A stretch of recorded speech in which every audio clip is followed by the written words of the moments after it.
of the United States of America, and to the republic for which it stands, one nation, under God, indivisible, with liberty and justice for all.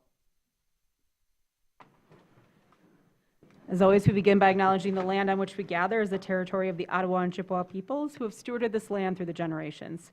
Thank you for your strength and resilience in protecting this land and inspiring us to uphold our responsibilities to do the same.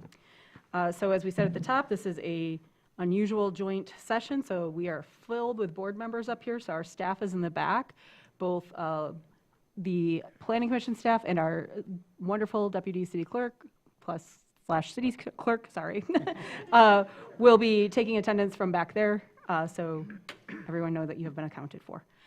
This is a study session, so no action will be taken.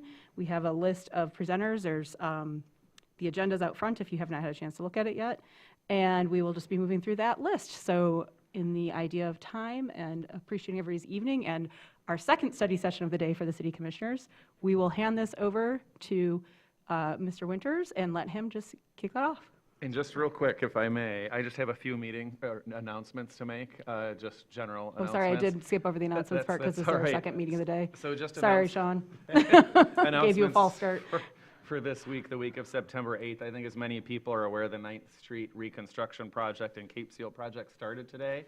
And we just extend a thank you to the residents for their patience as we continue to improve the city's infrastructure. The city's Human Rights Commission will host a Know Your Rights Expo. That's at the Traverse Area District Library's main branch on Woodmere.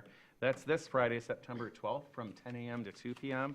And then the Traverse City Arts Commission is hosting its first ever mural festival beginning this Friday, September 12th through September 17th, and that event will take place in the North Boardman Lake District, which with multiple murals painted on multiple buildings, several art exhibitions, and more activities planned. And then I just wanted to thank the City Commission and the senior staff at the city and the members of the public and City Commission candidates for attending the study session earlier today at 3:30 on our initial discussion on developing objectives and key results. I thought it was a great discussion, and I'm looking forward to the work ahead. And that's all that I've got. Thank you, and thank you for that, because I was also going to, I forgot to mention that that was recorded, so people who weren't there in person might not have caught a broadcast of it because it wasn't, but it will be available as a recording in the near future. So now, sorry about that, Sean. I teed you up and then we took it away. So now it's back to you. That's fine. I don't actually have much to say today. Again, just good evening, Sean Winter, City Planning Director. Thank you for participating in tonight's joint session of the City Commission and Planning Commission on the topic of housing. We have a number of presenters in our program today, so we're going to kind of let them just roll through. We've kind of asked them to stay to about 15 minutes each with 5 minutes of questions for you all, with the exception of Liz Keegan, who will be our first speaker, because Liz is joining us from the Fair Housing Center of West Michigan. We are required to abide by the rules of the Fair Housing Act, so the Federal Fair Housing Act, actually. And as a CDBG recipient, we're required to have this training. So she'll be providing that. After Liz will be moving to Tony Linty from the Michigan State Housing Development Authority, who will be discussing some of the work that his agency has been doing throughout the state, as well as some new programs that they've launched that can help address housing here in the community. We have Sarah Lucas joining after that. She is the Executive Director of the Office of Rural Prosperity, a fairly new agency within the state that advocates and supports communities in the rural parts of the state, such as ours. Then we'll be joined with Susan Lighthouser-Yee of Housing North, who will be providing an overview on the Neighborhood Enterprise Zone, which is a piece of legislation that got amended and signed into law in 2023 to help address the housing issues throughout the state. And then lastly, we'll have Lauren Tribolock, the city attorney, talking about the Attainable Housing Facilities Act and the Residential Housing Facilities Act, and how they may address some of the issues that we are working with as well. So one of the objectives we'd like to have coming out of this meeting tonight is a discussion from the two bodies about what direction you would like to go with these tools that the state has enabled for us to use to address this issue. And part of that is because some of these tools to implement will take a multidisciplinary approach from staff. We'll have to write the necessary ordinances, establish some districts, as you'll learn, set public hearings, and bring them to a vote. So in order to begin that coordination, we're just asking that the bodies be able to provide some direction of what they may be willing to support. No commitments at this time, but we just haven't had this opportunity since those new pieces of legislation were signed into law. So with that, I will turn it over to Liz Keegan. She, again, is up from Grand Rapids, joining us from the Fair Housing Center of West Michigan. Thank you, Liz. Thank you, Sean. Good evening, everyone. Hopefully you can hear me okay. I brought a lot of information with me, as I always do. We are very excited to be active and partner with the City of Traverse City. So I'll move quickly through my slides, and I do have a little bit of time at the end of my chunk of time for questions, so I look forward to those if you have any.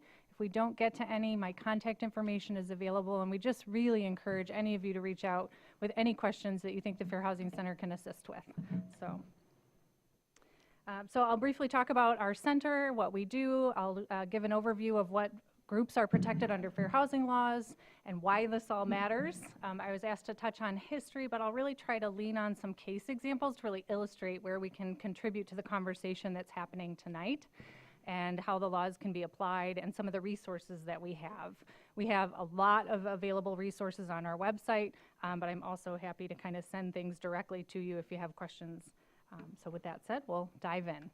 We are a private nonprofit organization, so we don't have enforcement authority. We're a traditional nonprofit in that sense. We do not have attorneys, so therefore nothing that I'm saying tonight is legal advice, since I am not an attorney. That follows. And we're really hoping to provide just kind of a high-level overview of fair housing in a time where we're facing a record shortage, of course, of housing. There's a lot of conversations happening about housing. And so we're looking to uphold fair housing within that housing development ongoing conversation. Our mission is really focusing on prevention housing discrimination wherever we can. It's much easier to prevent it and help manage risk on the front end versus trying to undo the harm of an individual experiencing discrimination or taking the time, expense, et cetera, to respond to a housing discrimination complaint. So we really emphasize education first. So here's a list of all the things that we don't do, which really I hope brings home the fact that we only do fair housing. It's a rare luxury for a nonprofit, but believe me, we have enough to do and that we only do fair housing work. We've got a great team of 10 folks and have lots of resources within that network to hopefully help share. If you're looking for resources, you know, we've worked with a number of the groups that are here tonight. We try to make the best referrals that we can. If there's anything you want me to take home, please let me know, because I know there's tremendous agencies doing a lot of this work already, you know, but I think it's tough when your name is Fair Housing Center. That invites a lot of questions and a lot of things that are happening that might be unfair but aren't illegal or not addressed by civil rights law. So that's one of the challenges we're up against. So what we do is focus on unlawful discrimination, which is based on protected classes that exist at the federal, state, and local level. And so I'll review what those are, but really what I want you to think about is it's about who is protected. So that's really one of our first questions as we're considering whether or not something is a fair housing issue. We ask ourselves that immediately in-house. Who's protected? And then what is the transaction in the housing world that we're looking at? Is it a rental, sale, loan, insurance, et cetera? And really that's how we can kind of help decide, are we in the fair housing world and do we need to provide best practices, resources, et cetera? Fair housing laws do cover land use and zoning, which I'll talk more about in detail, but essentially we're following federal, state, and local law. So the list of protected classes has grown, and especially here in the state of Michigan has grown significantly. I started part-time in fair housing in 2001, and for a long time this slide did not change. But we've had a lot of changes in the last few years, and so it's important to acknowledge that more groups do have protections under fair housing laws. And so we want to consider, are they being included in the work that we're all doing as we think about providing housing for all who has access to housing and who might be left out? So this is kind of the tiers of the groups. It's race, color, meaning skin color, religion, national origin, sex, physical or mental disability. Family status is basically somebody under the age of 18 living there, families with children. They are a protected class that people often aren't aware of. Here in Michigan, we have whether or not somebody is married or their marital status, their age, with kind of the exemption for senior housing. If it's 55 and older and 62 and older, that's allowed under federal law. We also have race with a new definition that includes hair texture and hairstyle. And we have sexual orientation, gender identity, and expression added very recently. And the newest this year, as of April 2025, is a limited source of income protection only in rental housing and only for landlords that own 5 or more units in the state of Michigan. Clear as mud? Yes. Okay, so remember I started with, let us know when you have questions. We know this is complicated. We know there can be a lot of gray areas under fair housing. And boy, with this brand new law, there's a lot of questions that we have and you may have as well. So if you're hearing from folks who want more information, feel free to send them our way. Traverse City has had a local ordinance for many years, so height, weight, sexual orientation, gender identity have been protected here for a while. The height and weight issue is often kind of rolled in with the other groups, like accommodations, employment, that are protected under civil rights law. We have only had a handful of calls about height or weight in housing discrimination, but the protections exist. And as Sean said, we want you all to be informed. So if you're wondering how those are there, that is why those are there. So very briefly on the source of income protections, this has been a very a moving target, a long time conversation with housing advocates of how can we encourage housing providers to be willing to rent to people who don't have a paycheck every other week. There's all sorts of legal income that's available to people, whether they're retired, whether they have disability income, whether they have assets, they're living off of interest of a beautiful bank account somewhere. You know, there's all kinds of other ways that people do have income that can help them qualify for housing. A big one, of course, is vouchers, housing choice vouchers, vouchers for veterans, commonly known back in the day, the housing choice vouchers were Section 8 vouchers. And so there was a multi-year process of can we expand source of income protections across the state to encourage housing providers to accept non-employment, legal income, and from an ongoing basis. And so that is now one of our new protections for most landlords, but not all. Really depends on how many properties they own. There's also an encouragement for any housing agencies that are working with vouchers to move quickly, to move within a 30-day window, so that the process of leasing out a unit doesn't get held up. So very quickly, some of the prohibited behaviors, if their person is a covered landlord, is really they shouldn't be treated any differently because of where their income is coming from, their source of income. Note that it's not amount of income. They still need to make the amount in order to qualify. That's something that people can get confused by. But essentially, any difference in treatment, any discouragement, any denial or termination of an existing lease, treating them differently, or misrepresenting availability of units, that would all be potentially violations of these new ordinances, as would any ads or statements kind of saying we don't accept Section 8, again, if it's a covered landlord. So we are going to be doing hopefully a lot of more education about this. We're working with MSHA on some grant funds to do some training, so we'll have a lot more coming out about this, but wanted to make sure that was on everybody's radar as a new protection. So kind of back to our conversation tonight, how does the Fair Housing Act impact zoning and land use? Well, fair housing laws that I talked about, all those layers, cover dwellings, which is very broadly defined. This is something common under fair housing laws.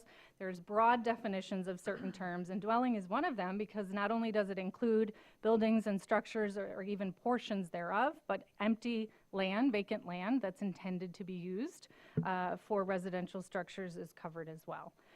Any decision related to developing or using that land should comply with fair housing laws based across all of the layers of law that we have, and really goes back to, you know, it shouldn't be a decision based on who the prospective residents or tenants might be. Why does all of this matter? This is a whole topic I could keep you here forever, but since this is study session number 2 for some of you, and I'm only the first speaker, I won't do that to you. But I like this little graphic here because it shows the Equal Housing Opportunity logo, and really with how our communities have developed, where you live really impacts what access you have to things like transportation, education, healthcare. Do you have a bike trail, a park, a grocery store with, you know, good green groceries? Do you have the ability to get a job or get transportation to that job? That's all tied to where we live. And so upholding housing choice for people to choose where they live free from discrimination, we believe builds strong communities, makes communities welcoming, and makes them sustainable for years to come. If you enjoy kind of going down wormholes, this won't be animated, and I apologize for that, but there are some really interesting tools out there that you can actually figure out if you plug in your zip code, or even in this website, your address. It will tell you what your life expectancy is. So we're better understanding truly how that difference can be. I've seen up to a 10-year difference when I've plugged in different addresses. Don't do this until you have time, because you will start going through your history of where did I live and where I'm going to plug in those addresses. And you know, I've seen up to a 10-year difference within a 4-mile radius when I've plugged in numbers from different neighborhoods. So it really does matter where we live. How did we get here? Well, there's been a lot of policy, a lot of law that was really based on separating people, especially segregating populations by race. And often it was required. For example, realtors who would try to integrate neighborhoods could be punished back in the day if they were trying to be affirmative and allow for home sales across race, they could lose their livelihood. So we've got a legacy to overcome. Starting with some of the government policies, which include restrictive covenants. This is an example from the Seattle area in 1930s to 1944. This was put in place to restrict any persons not of the white or Caucasian race, except for those who were a domestic servant employed by a white person. Those folks were allowed on that property. So when I gave a presentation to a historical society, one of the members dug up a covenant for where I live in Kent County, which is where Grand Rapids is, and said, I found one. And then, wait, I shouldn't be that excited. And I said, no, that's helpful. You know, we need to see this where we live. And again, we have a limitation here, refusing ownership or occupancy of the premise for anyone who has a perceptible strain of Negro blood, using the language of the time. So that is one of the ways that kind of withheld housing opportunity. A lot more folks might be familiar with the term redlining.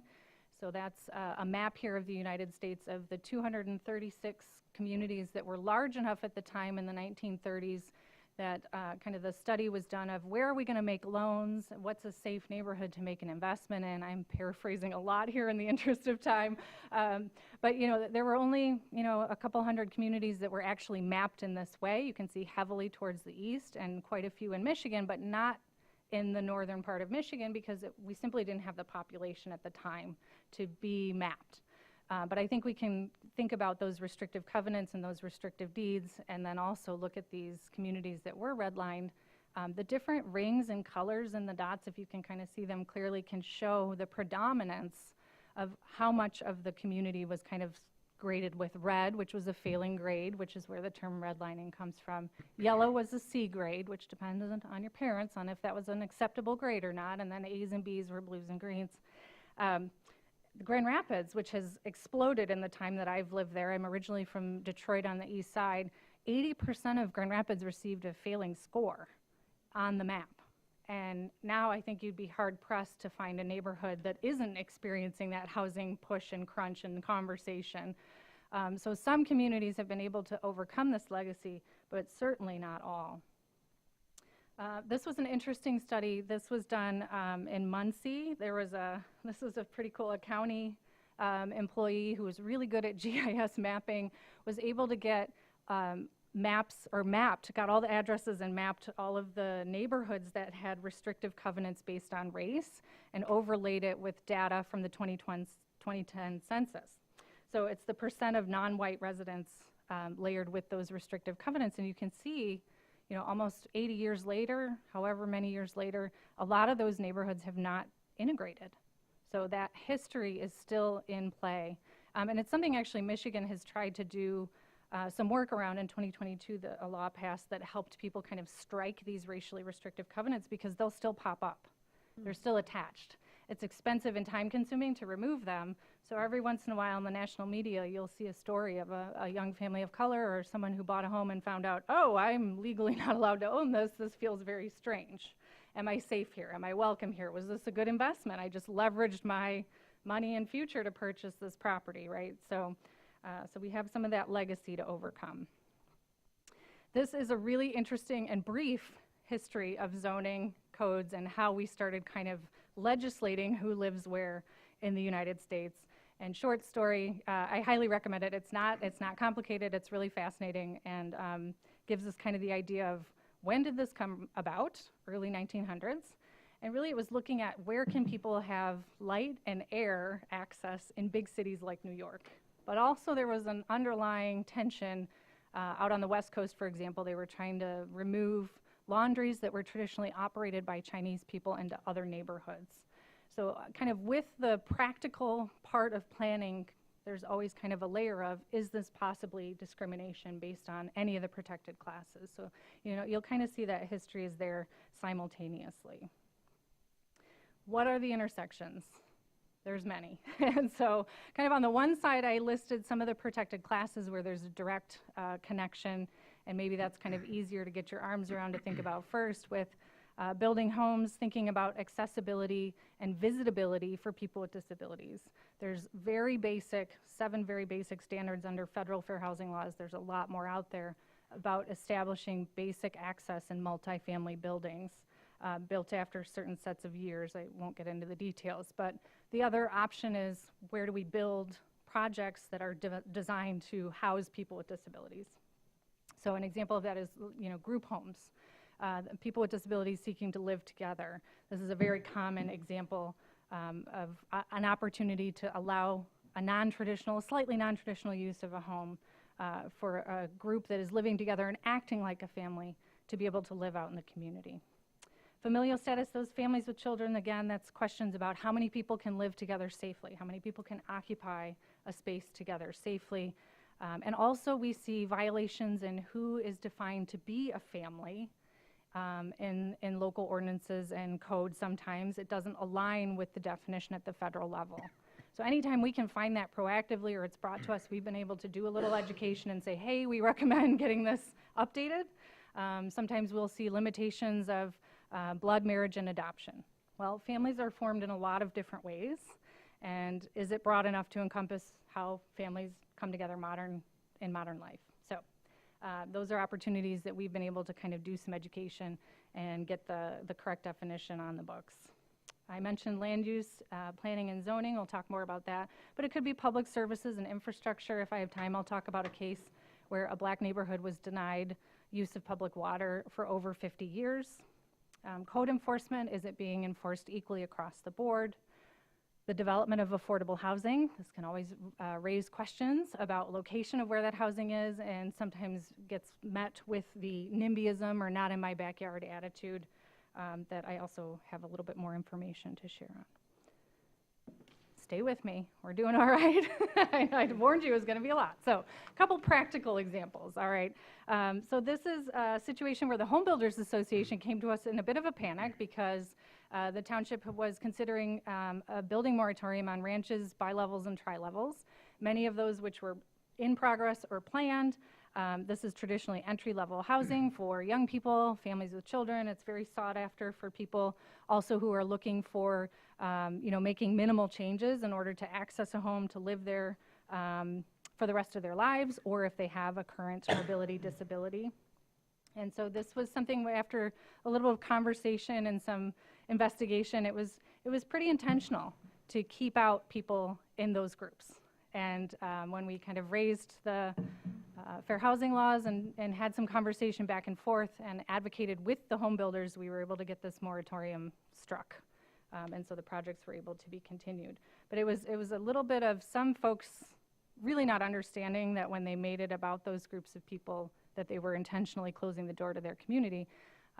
One of the questions that we were able to raise was, so you don't want your children and your grandchildren to have access to this community, because that's part of this buying public that could be left behind by a decision like this. Oh, no, that's not what we meant. But then we learned what they really meant. So porches. This was an idea brought to us, I think it was a disability advocacy group, was hearing about a requirement for porches with stoops and stairs to be built on the front of every home in an entire subdivision.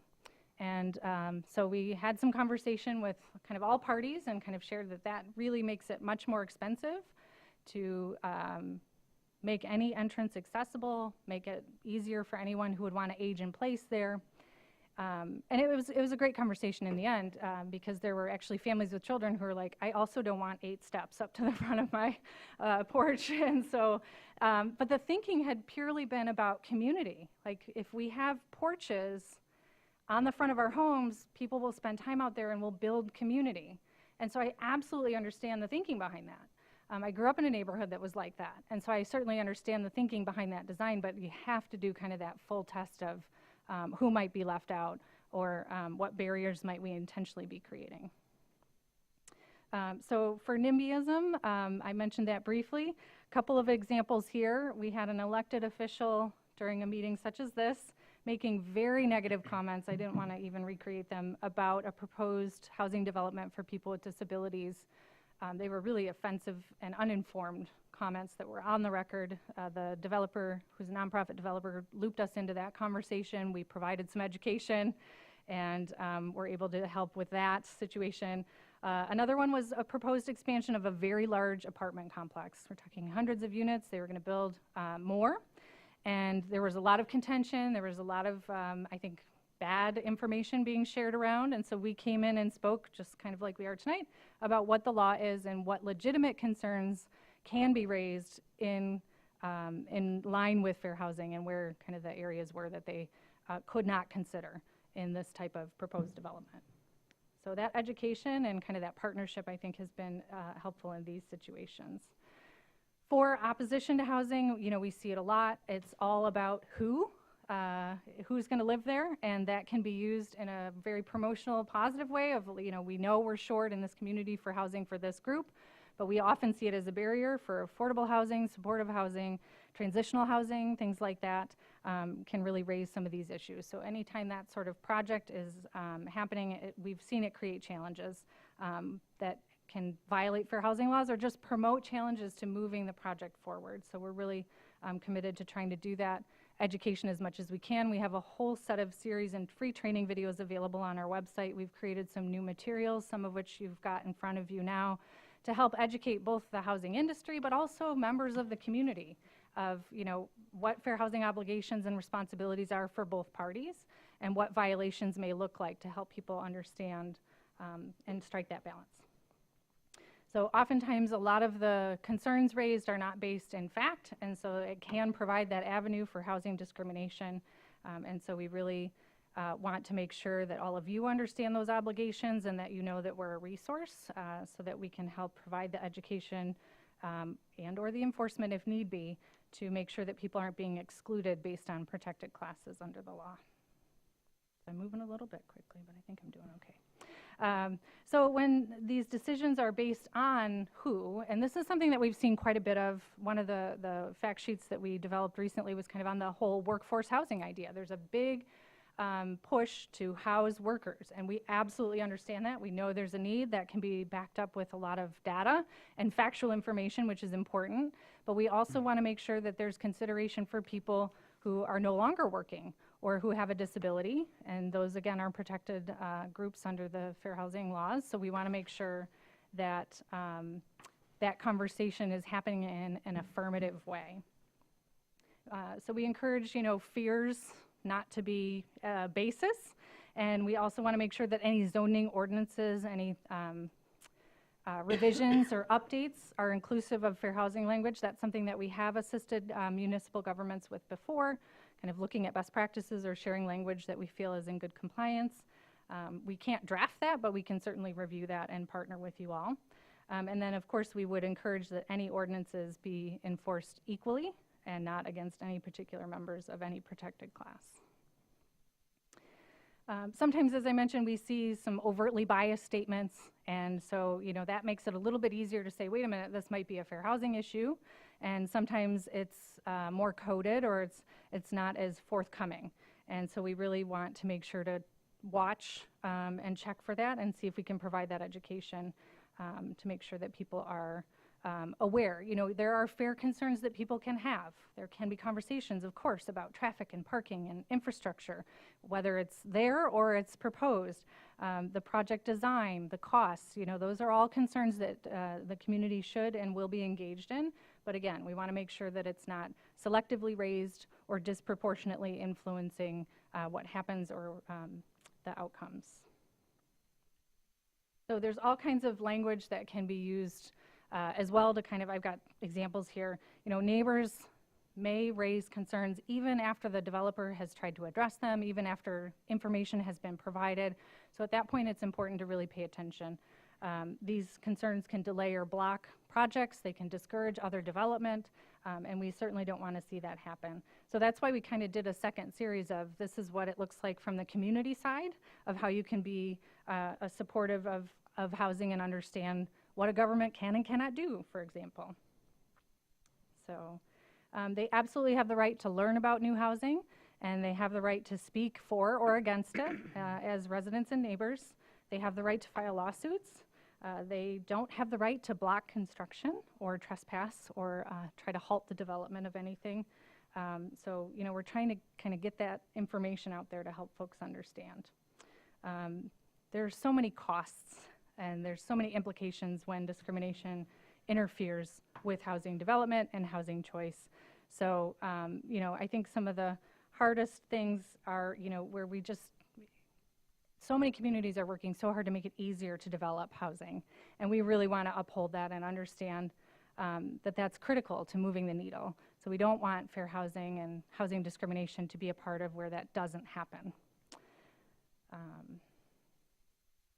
It would kind of perpetuate what we have, which is, leaving people out. So we don't want to see that. Okay. Quickly, zoning decisions should not be based on who, right? The residents or potential residents, neighbors' fears that the dwelling might be occupied by groups that are protected. You can't treat transitional housing, supportive housing, group homes, or any other group or any protection that's going to live in the housing any differently. And again, maintain that equal enforcement of any ordinances and watching for a disproportionate harm to a protected class. So is anybody going to be treated differently, left out? Is it going to be harder for them to access housing? If they are a protected class, let's do a risk analysis. Let's figure out if there's a different way that we can achieve the end and remove the risk of a fair housing violation. Those are conversations that we love to have on the early end. There are so many people having conversations about meeting different needs of different populations in the housing market. And we like to be involved as soon as possible so that we can kind of help provide guidance. So this was a case I mentioned, but I'm happy to send this information. But essentially, there was a neighborhood that had been asking for more than 50 years through public meetings, had paid deposits, had been advocating to get access to public water in Ohio. The water line on the map here is where the blue lines are. And the Coal Run neighborhood, you can see where the blue lines stop. All of the homes where all of the black residents lived were south there. And there was no way the city could show that this wasn't intentionally discriminatory. So there's a great video and a great series of maps to kind of show that case. If you're interested, I'd be happy to share that with you. Okay, so I know that was a lot. We have a couple minutes for questions. So I will kind of turn the mics back over to anyone who has questions. Two questions. One, if there isn't explicit discriminatory statements, how can you prove discriminatory intent, especially in an area like this, which is a very competitive housing market, where a house can go to somebody else for significantly more? It can be very challenging, like in a one-on-one sales situation, it can be very challenging. We have an enforcement program. We have volunteers that we train to go out and kind of do a testing program for us. It's kind of like the secret shopping idea. So for the transactions, we can kind of test the market that way. It's very challenging, though, when things go very quickly, which still happens to be the case. And so we've kind of developed our strategies to do the best we can to figure it out. But a lot of it kind of comes to people who know what's happening, bring it to us, and we do our best to investigate and or bring in a partner, because I said we're not an enforcement authority, so we can't do the investigations ourselves, but we work with the Department of Civil Rights, we work with the HUD, work with the courts to do the best we can to investigate and establish what happened. So are there other properties, maybe that real estate professional is listing, and how are people being treated at those properties? There's some things that we can do. It can come down to somebody's word. So yeah, it can be very challenging. And something I've seen in other communities, largely college towns, is regulations on how many non-related people can be in a single unit. Yep. Basically saying there might be a prohibition against discriminating against college students, but if you word it slightly differently, you can have something that has a disproportionate impact on a specific group. Absolutely, yeah. So we've seen communities that had no more than 4 unrelated or no more than 6 unrelated individuals residing together. Those are pretty common. Those are not in the areas where students are protected. Ann Arbor, Ypsilanti, East Lansing, they have students as protected groups. So it's striking a balance between what existing ordinances there are. It may be age discrimination that we may be able to look at it, but if it's a uniform policy that's really looking at the occupancy of how many people are living together, and it's not going below kind of what would a reasonable occupancy standard would be, typically with those types of ordinances, it's not going to be a fair housing issue. Thank you. But we're happy to take a look at the unique facts, because that matters.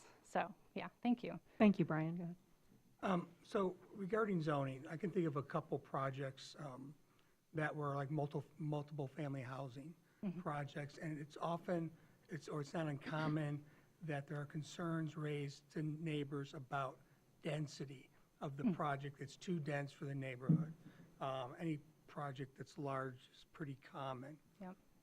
Can you give us some guidance on, in the cases I can think of, we approved the project, so it wasn't our concern, but if we did feel there was a density issue, or where do we draw that?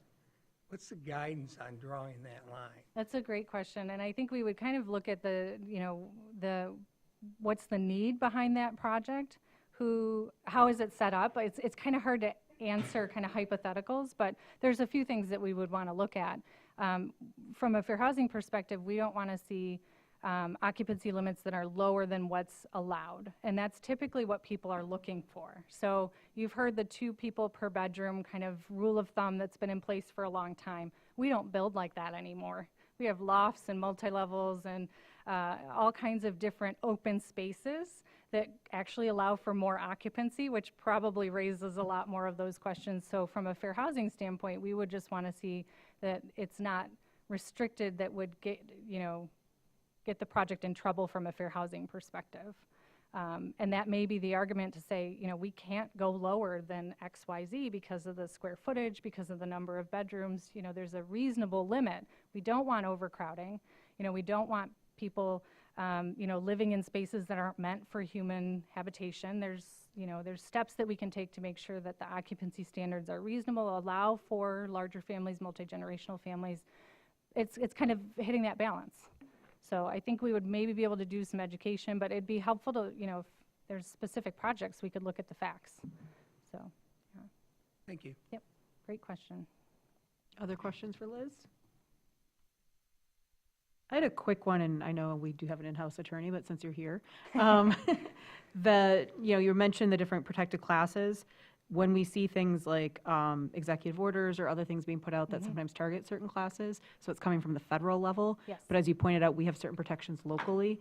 How does that work for superseding? So if we say, let's say a landlord wants to get kick someone out based on sexual orientation, which is a protected class here in Traverse City.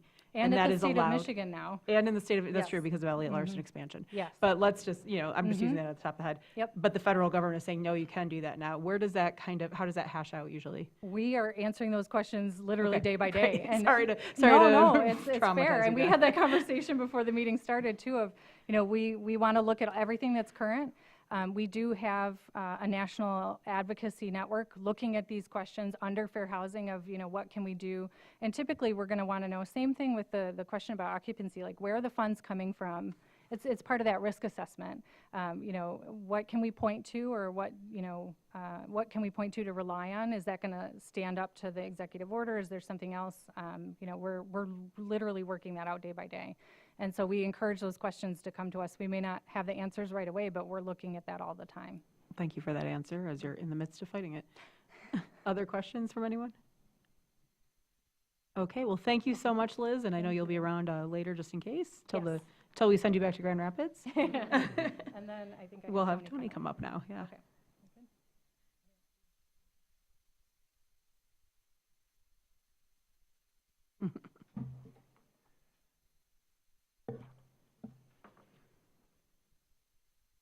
Thank you. It's good to see so many people that I know, and for those of you who don't know me, my name is Tony Lenti. I'm the Chief Housing Investment Officer at MSHDA. That is a position, I have 3 divisions that report to me: rental development, which is large-scale development, all our tax credit programs and some of our newer programs; neighborhood development, which is our my neighborhood CDBG division, much smaller scale projects; and then asset management. So anything that has MSHDA has an interest in through loans or grants goes to asset management, and that also reports to me. I used to work here in the city. I still live here.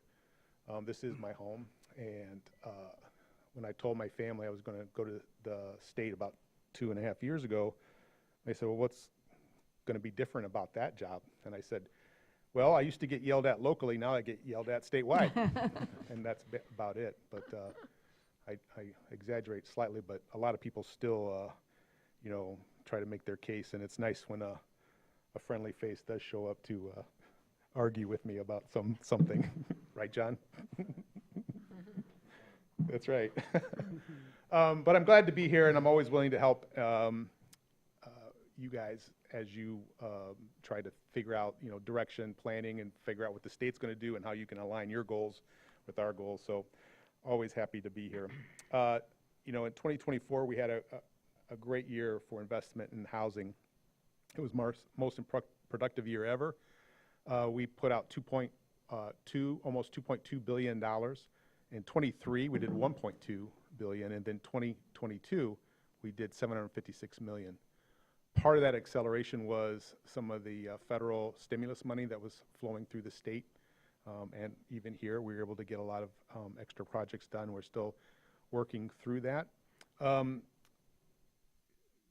So in 2024, we had about 12,425 units. And as you can see from this slide, we break it down by home ownership, multifamily rental.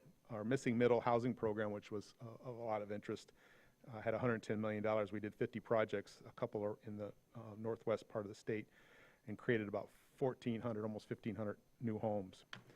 We still, MSHDA is a public housing authority in of itself, and we have about almost 31,000 vouchers that we have out on the street around the state of Michigan.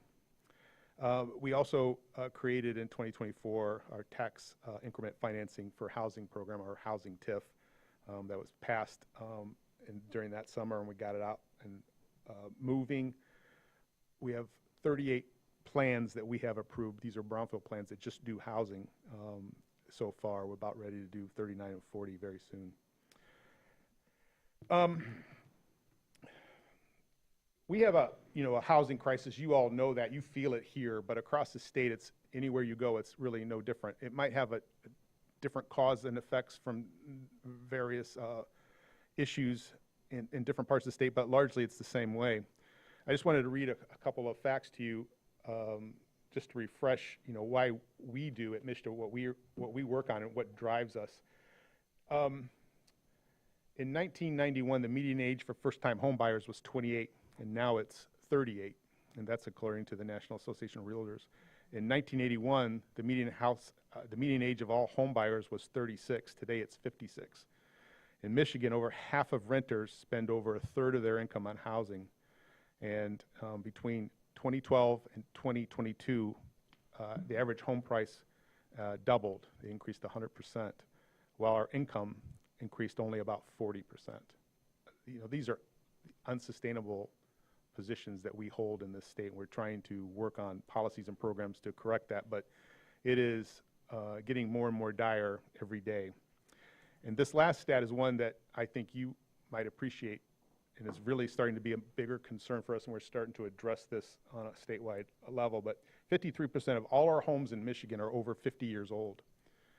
My home that I have here in Traverse City was built in the 60s, so it is right there at that 50-year mark, and it is a chore to maintain. Imagine you're on a fixed or limited income, and something major happens that can really reverse your economic well-being. If you have to put an emergency roof on or water heater or air conditioning furnace or something to that effect.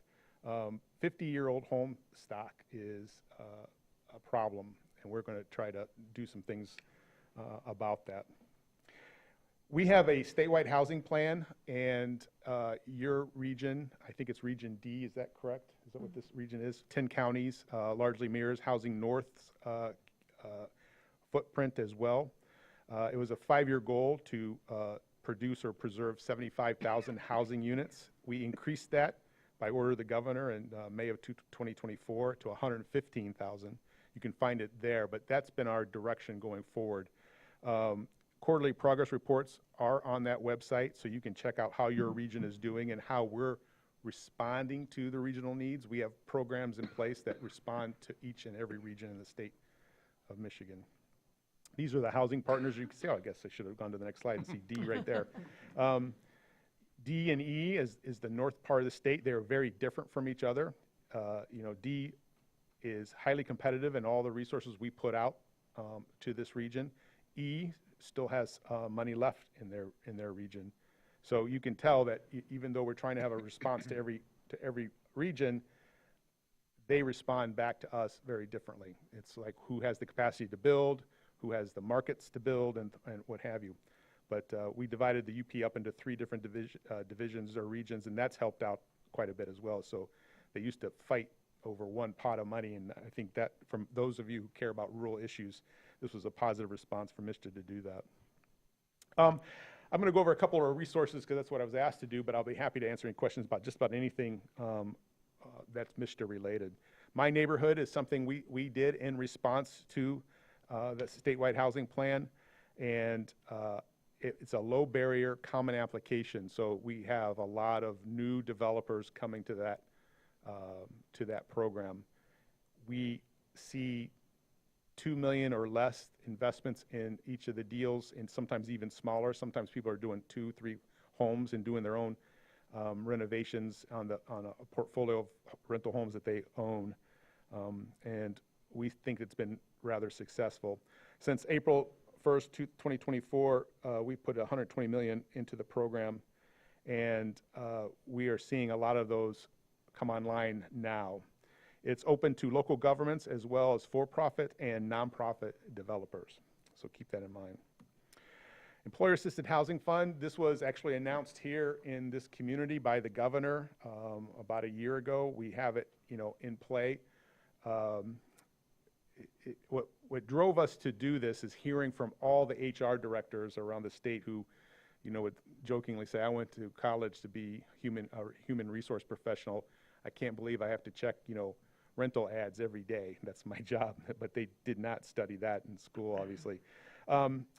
Michigan is adding just 1 new home for every 14 new jobs that we've created in this state. And we are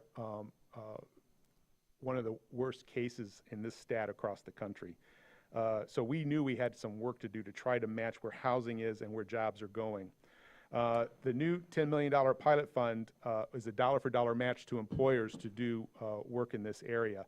We thought there would be a number of developers employers who would work with developers to build housing, but we're seeing much more program-related activity. The one successful application from this region was Munson Hospital, and they are doing a rental assistance program for newly minted nurses to move to this region and help them afford their local rents. And I think they're going to have a 2-year program. They're still working out the details, but they're going to get their grant agreement very soon and hopefully start working on this.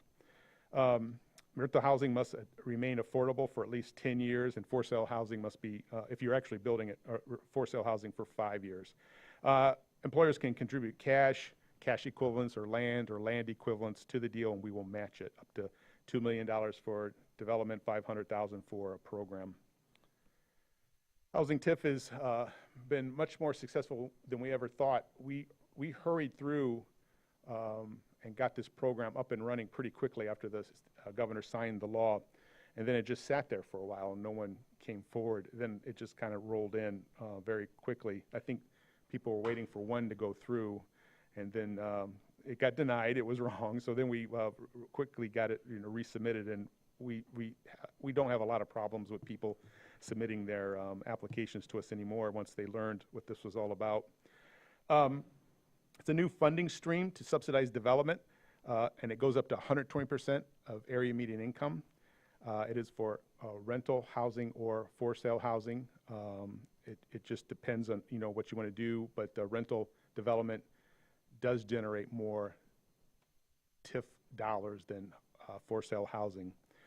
We do have technical assistance if you have questions about that.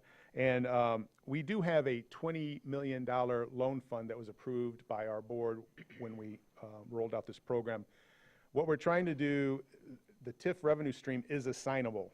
And if you borrow against that, you assign that to us for a period of time to pay it back. We're trying to prove the market on this. Previous lending institutions who've operated in this area have largely I believe, done it as a courtesy product to their long-term customers, the developers, and they were offering like 50 cents on the dollar. We were at 75, 80 cents on the dollar, which is generating more money. We're trying to demonstrate this is a safe investment. As you can imagine, for those of you who know how housing works, there is a veil, like year 15 through year 20, where you don't know what your property is going to be like. How much money are you going to need to reinvest in it, whatever it might be, upgrade, refresh. And you can understand why some lenders don't want to, count on taxes paid to be the revenue to pay back a loan. So we think it's still a safe investment. So we're trying to help with that whole conversation, and we hope to see some financial institutions following our suit and getting into that market and offering something, 70 to 80 cents on the dollar for those things. I would say the one thing, you do have to be tied to a local plan, housing plan, when you do apply for a housing TIF. That is one thing we did put into the rules. And that's not hard to do in regions like this where you have so many plans in place. You just have to be able to tie to one of these plans. We do now, after our board meeting last month into August, middle of August, have the Accelerator Fund. This is a housing finance program that's going to take we're putting a mezzanine layer into the capital stack that'll come out after 5 years. By doing that, you don't have to borrow as much under construction during the construction time, which is cheaper money. That's some of the most expensive money you can borrow. And then MSHDA is taken out by a long-term patient lender. We have a partner lined up to do that. We do think what's interesting about this is that we're going to have a new class of developers, who were more interested in like our missing middle programs, who are coming here. They were doing almost market rate, but we're offering them, if they're doing, like, I think the example I used in the board meeting was 190 unit, and we are basically investing in this deal to make it happen. Our money does make the whole pro forma work. In exchange for that, we're getting about 60, 62 units of affordable housing at 60 to 80%, even though it's 120% or above market rate kind of projects. That is equivalent to one 9% tax credit deal. So we almost get a whole other tax credit deal by doing one of these deals, and the community will get some affordability. They often get a deal moving that wasn't moving because of a number of different factors and market pressures that kept it on the shelf. Here's just a simple market rate public development, and then the traditional affordable. What we're doing is jumping into that revolving loan fund part and replacing, higher cost debt and some of the other state programs. We see this as not competing with our state programs. We see it as totally different, so we can do more new deals with this. We have 4 deals that we think will be going through this pilot program, and the first one might be at our board next month, but we'll have to wait and see. A couple of them want to close by end of the year. We'll see how that's going to work. This is starting to be a trend nationally, and I just got off the phone this afternoon with Oregon Housing Authority, and they are trying to do a program like this, but you need to get like a pot of money, $20 to $30 million to start it. We were in a good position to launch that, but we're still trying to raise some dollars to make this a much bigger, robust program. What's next for us? We keep asking the legislature for more dollars. Believe it or not, MSHDA didn't receive a lot of state dollars until like 5 years ago. The Michigan Housing Community Development Fund is about $50 million a year. That is state money. That's how we do the My Neighborhood program and some other things. But we also want to see some more flexibility in these funds so that we can go up to the 120% AMI marker. We, have a number of programs and a lot of money of that $2.2 billion in 24. I would say, 90% went to affordable, extremely low income, affordable housing, 60% and below. We're just trying to get some flexibility to do a few more units at that 120%. Because we do think there's a need there. We are about to update the statewide housing plan, the five-year plan, so keep your ears open for that. You want to participate in your local conversations when that starts to happen. We do have this data source. If you want to use our data portal, I wanted to promote that a little bit, so check that out and see what's going on here and around the state. It just launched over the summer. Questions, comments? Do you expect me to come with bags of money? Well, nope, sorry, we're keeping it to the commission up here right now, and That's then we'll all have right. public comment later, You can so, catch me later, John. yeah. Yeah, John, I'm not worried about you having access to Tony. Any questions from up here? All right, I think we know how to find you, Tony, but we'll also find you to ask more questions in the Outstanding. future. Thank you. So now we'll have Sarah Lucas join us. I'm excited to hear more about the Office of Rural Prosperity, so take it away. Hi, everyone. I'm Sarah Lucas. I'm the director of the Michigan Office of Rural Prosperity, but like Tony, I know many of you from previous incarnations and work with the city, so it's nice to be able to talk with you about the Office of Rural Prosperity and share a little bit about our programs. I don't have bags of money, I'll say that right off the top. But we do have some programs that directly impact housing in Traverse City and elsewhere in the state, so I'll go through those quickly. For those of you who aren't familiar, the Office of Rural Prosperity is about a 3-year-old office. The governor created it about 3 years ago to act as a liaison between rural communities and state government, as well as other partners like federal agencies and philanthropy and universities. So I started about 3 years ago. For those of you who don't know me, I'm a planner by training and have worked in this region and in the Upper Peninsula for the last 25 years, entirely with rural communities on planning and economic development issues, particularly housing. And so when this office was created, it was just one person. Now it's 8 people. And we work really hard to stay engaged with rural communities so that we can advocate for their needs within state government and with other partners. We engage really extensively across the state. We have events. We go to meetings like this. We go to meetings like the one that I just left in Kalkaska and talk with communities about what they're experiencing and what their needs are. Far and away, housing is, like Tony said, the #1 issue that communities are grappling with. It's a really complex issue. There's never enough resources. It takes a lot of expertise and it takes a lot of time. And so we often work with communities through some of those problems, and I'll talk a little bit about how later on. But we also act as kind of a navigator in addition to the advocacy and liaison role. We try to connect communities with resources. So while we don't have a large budget, we do work with agencies across state government and in federal government. And when we're familiar with programs, we're able to connect communities effectively. So we're sort of a cross-sector agency with a lot of really strong relationships, both within government and with communities themselves. So are always happy to talk with communities about what they're seeing and experiencing and try to help them through some of their challenges. So when we first kind of set out to develop programming for the office, there was a really big mandate to address issues like housing and infrastructure, transportation, broadband. But without a big budget, we had to really work to understand where we could provide the most value. And it really didn't matter where we went in the state or what the issue was that communities were talking about. We found really consistently that they were struggling with issues related to capacity.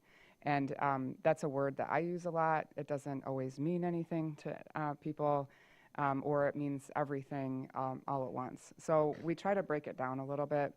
And I'll tell kind of how we came into this is, a few years ago, as the office was getting started, there was a lot of new stimulus funding available to communities and a lot of frustration on the part of rural communities that they weren't ready to access it. They didn't have projects lined up. They didn't have grant writers. They weren't sure what they were eligible for. And that really boiled down to, not really having a strong plan or enough staff or procedures in place that allowed them to be competitive when developing projects and applying for funding. And so we really tried to focus on those gaps in capacity that communities were experiencing to try to help them get ready for building new housing and addressing their infrastructure challenges. And what we have found is that there are some, like what we're calling building blocks for communities to be ready for this kind of success. And it starts with having the right data, understanding the community's needs, having a vision for what the community wants, and having a solid plan for how to get there. And I'll talk more about that later on, but we have seen time and time again that a lot of communities see a housing need and they understand that the solution is housing, and so they try right away to build housing. But if they don't have a strong market study, if they don't have a plan for the community, if the community isn't behind it, it can be really difficult to get that project moving forward. So we really try to emphasize that the communities that are successful in developing housing or addressing other challenges are the ones that are planning and collaborating with partners. And that last part is, again, really critical, and I'll talk a little bit more about that.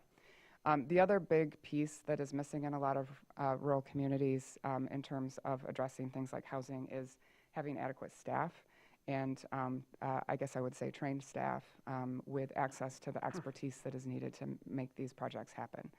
Traverse City is really fortunate that you have a strong planning legacy, you have a strong planning staff, and have done a lot of the community conversations that need to happen in order to move these projects forward. But a lot of communities just don't have any paid staff. They have a part-time clerk or supervisor or whatever, and it's hard to do everything all at once. So a lot of what we get requests for help from communities who don't have any planning staff at all. So that piece has been really important. We also talk a lot about leadership and governance, having those procedures in place that help you move through some of these really sometimes difficult conversations with the community. Requires a lot of skill and training and expertise, as well as procedures.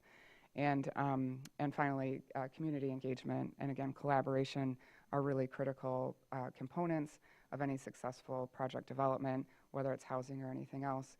You need to understand, again, where the community is on the issue and be having those conversations regularly to talk through the challenges and the process and, like with Liz's training, what some of the laws are governing the process.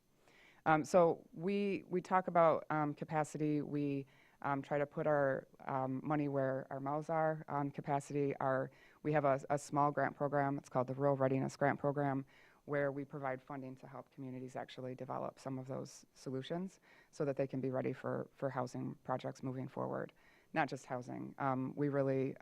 The grant program is really flexible. We have funded projects, many projects related to housing, but also behavioral health and emergency response and transportation and infrastructure and everything else. And the reason is that we know that communities understand where they need to invest to build up that readiness, and so we try to keep that program flexible.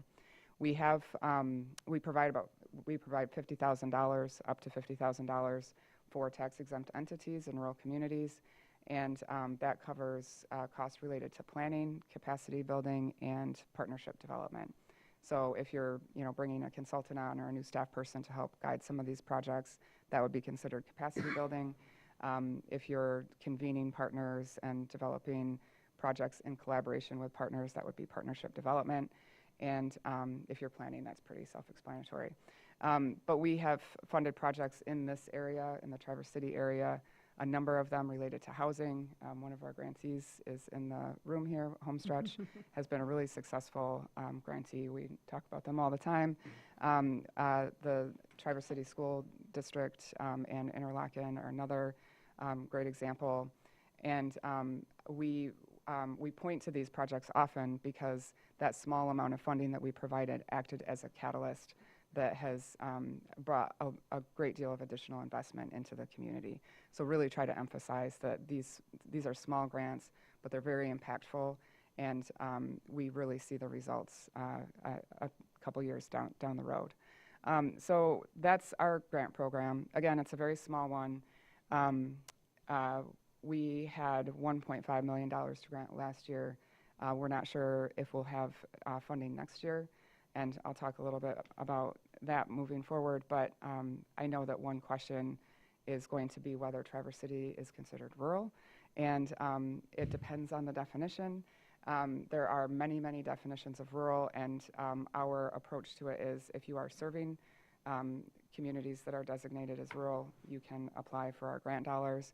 And if you are considered rural by any state or federal definition, we will consider you eligible for our programs. So Traverse City is in the mix on that.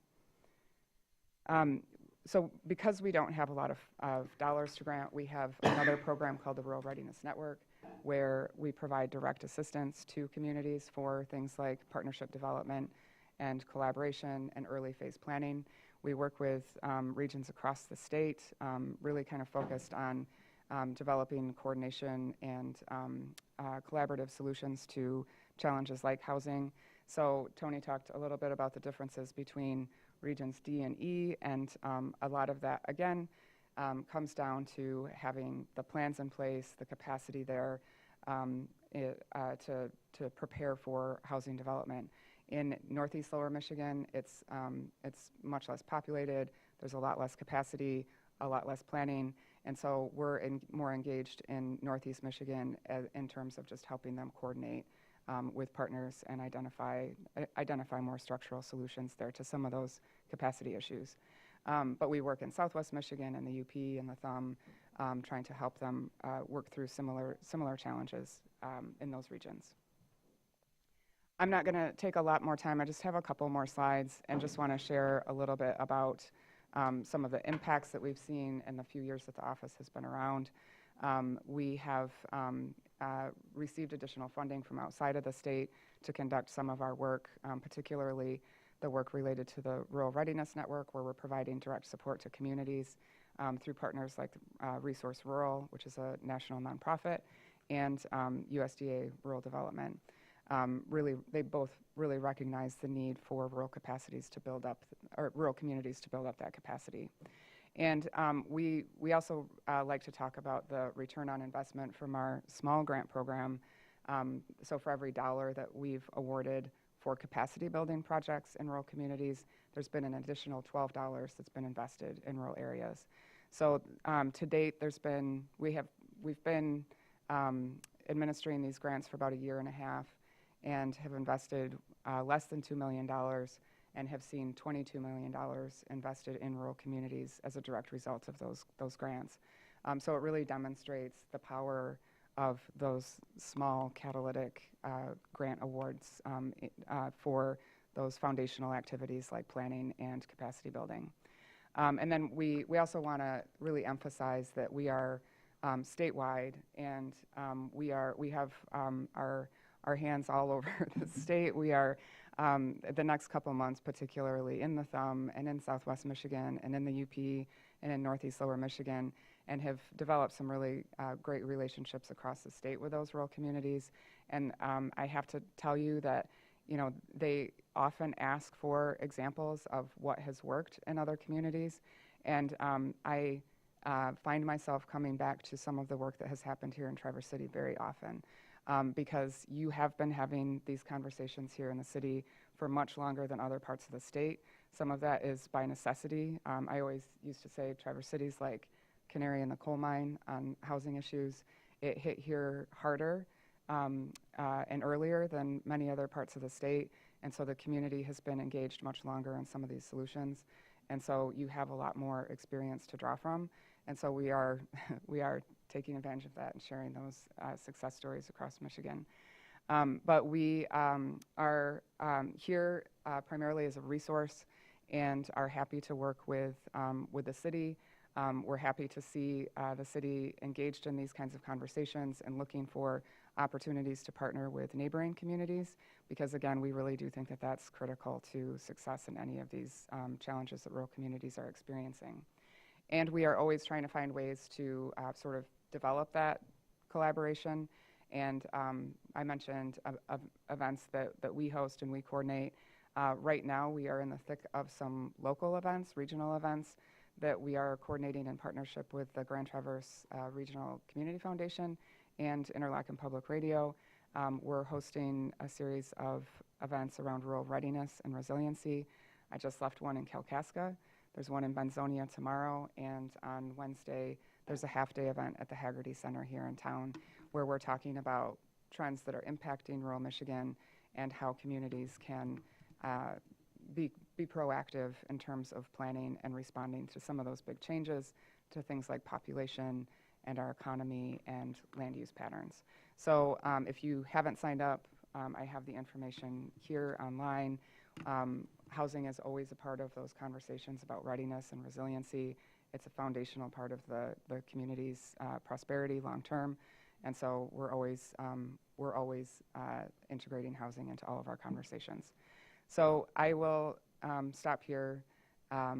Happy to answer any questions you might have.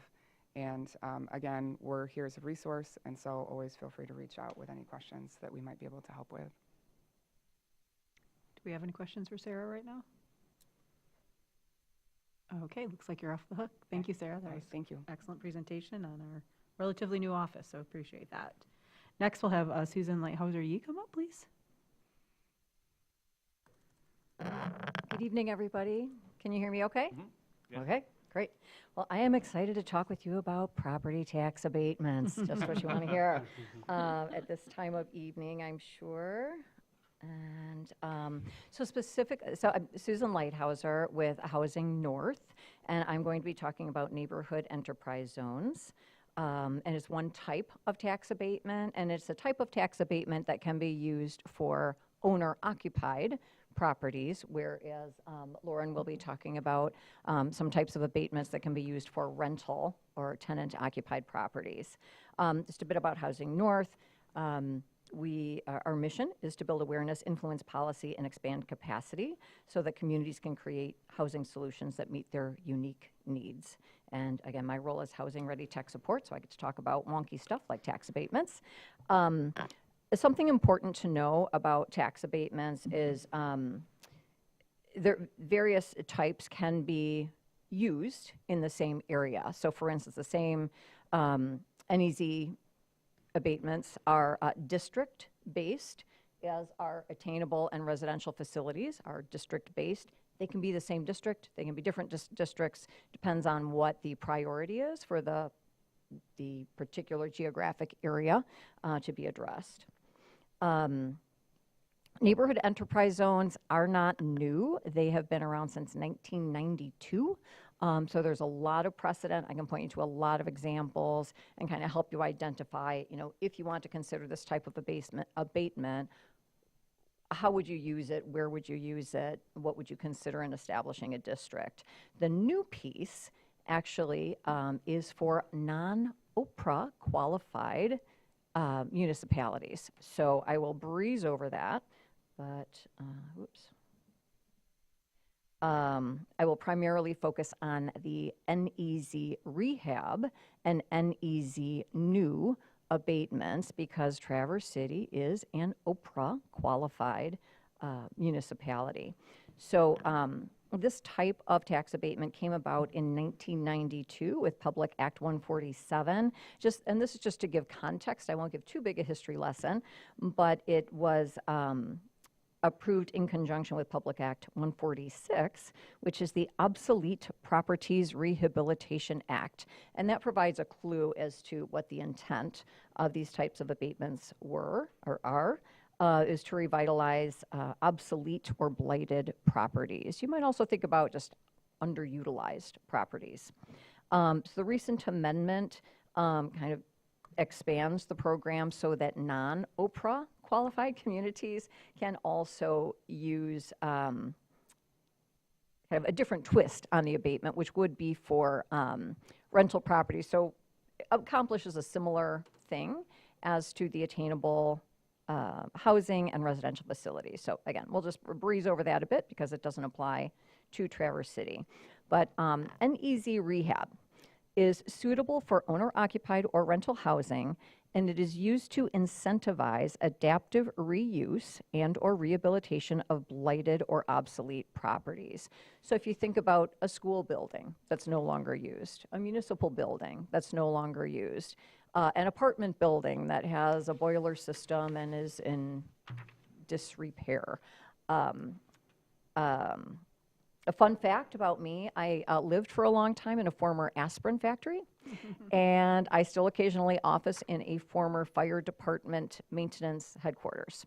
So that gives you a sense of the type of properties that might benefit. Both have been converted to, well, a mix of residential and office. The tax calculations differ. The reason, again, this gets a little wonky, but maybe it goes without saying, but I'm going to say it anyway. Property taxes are a function of two variables. We have the millage rate and we have the taxable value.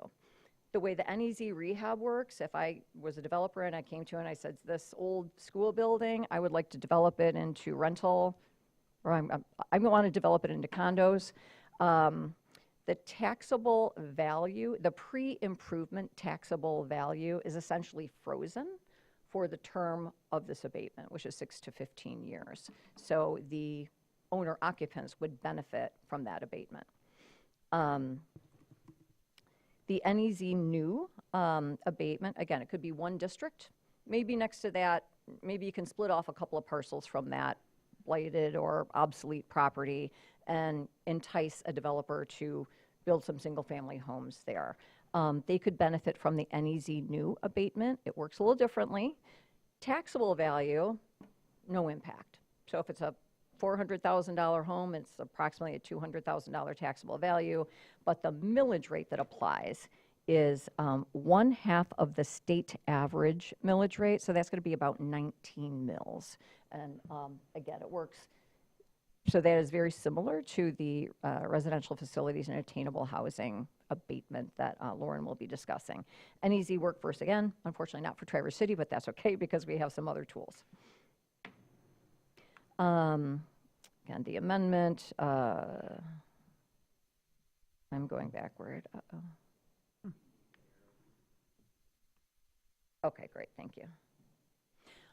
Process, again, this has been around for a long time, so the process is well established. There's a ton of precedent. There's a lot of guidance at the state level.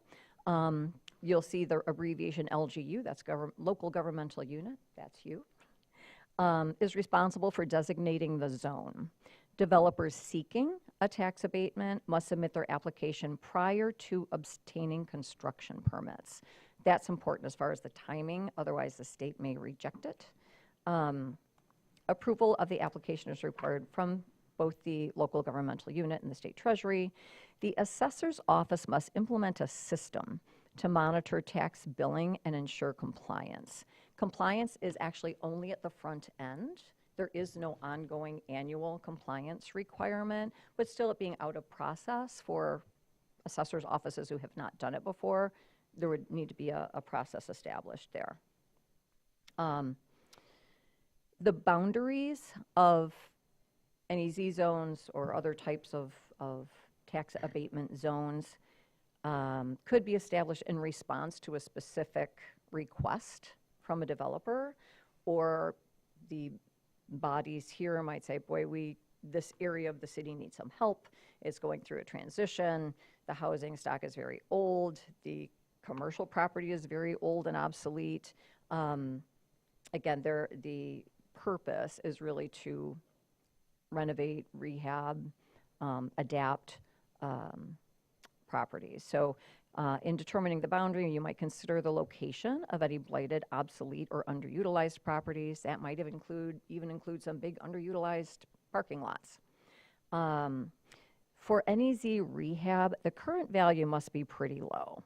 So a developer can't just say, hey, I want to put a new roof on my property and get this type of abatement.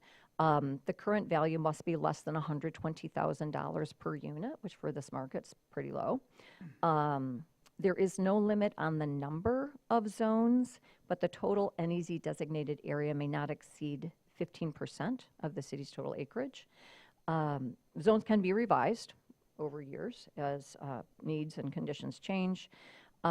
Clearly, there's a benefit to property owners within the zone. What sometimes gets controversial is someone who's just outside the zone may feel that the zone has been drawn in an inequitable way, and that is the challenge of being in government, right? Some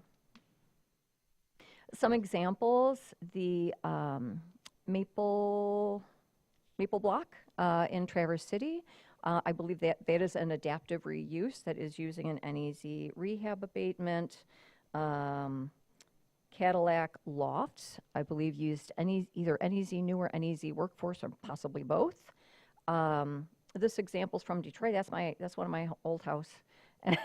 And this is the large asset. This was actually the Park Davis facility, so it was quite a large complex of brick buildings that were vacant for many years.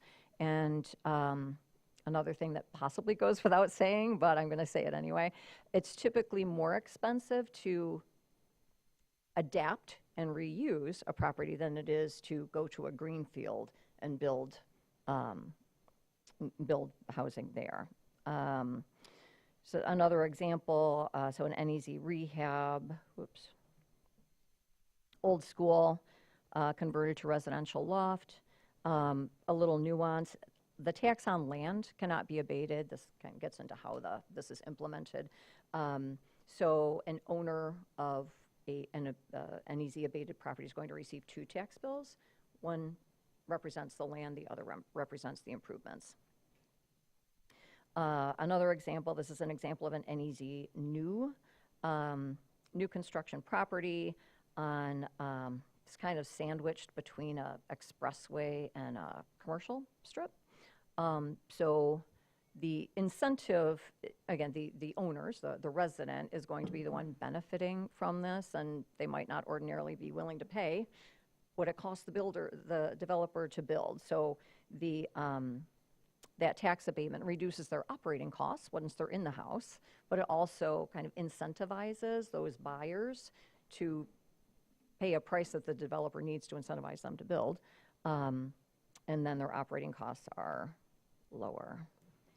And that is all I have for NEZ tax abatements. And I would be thrilled to answer any questions or talk about tax abatements with you over coffee. So feel free to throw questions at me. Does anybody have some less caffeinated questions right now?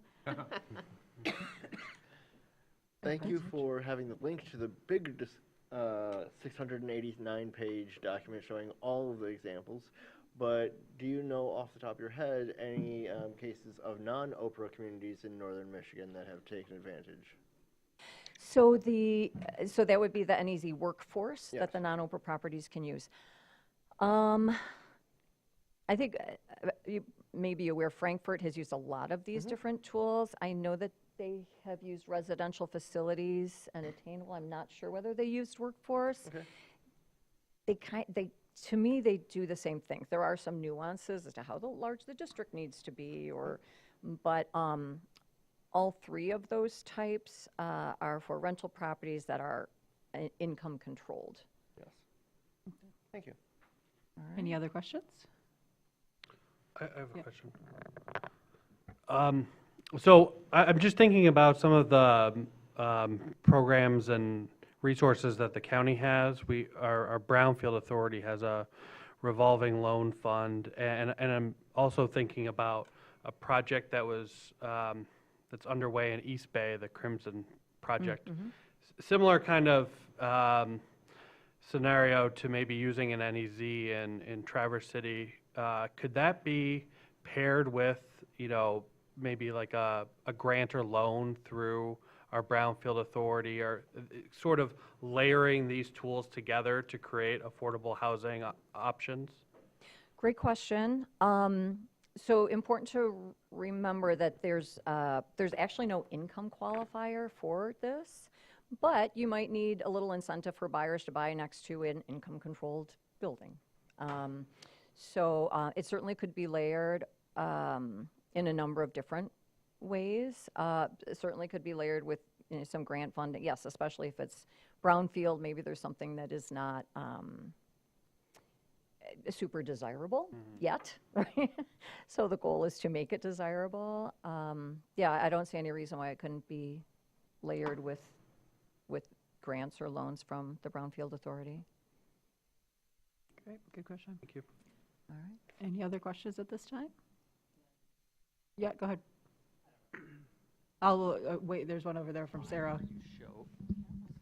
Could you go to your slide where you show the different programs? I know Lauren's going to be talking about the Yeah. other two, but to build off Maxwell's question about stacking Oh, yeah. financing, which we know is necessary for a lot, you had a good slide in there about Yep. how these different programs apply to different scales and how they can be stacked. So, yeah, so this last segment here, which was NEZ, attainable, and residential, I mean, most neighborhoods, right, they have some rental and some owner occupied. So you could certainly do a zone, if you were to target a zone that you wanted to revitalize. You could certainly have one zone that encompassed all three of these. Does that help? Yeah. And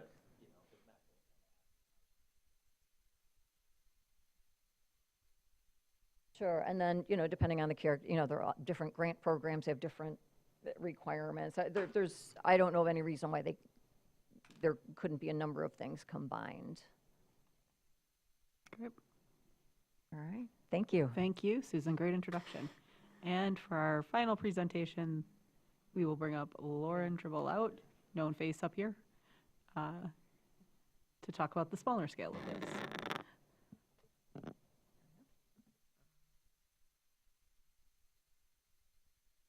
Here we go.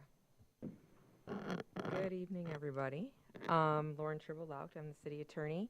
And the planning director asked me to tag team on this and talk about two newish acts that came down in 2022 in the same package with the new pilot for housing that we've utilized in Traverse City that you know well.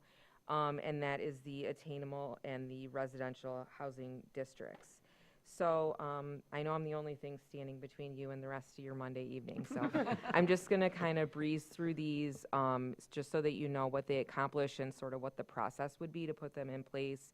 And then if you're interested in implementing these, which is really the feedback that I think I want to hear and staff wants to hear, then we can work together to bring back that process to you and walk you through it so we can implement some of these.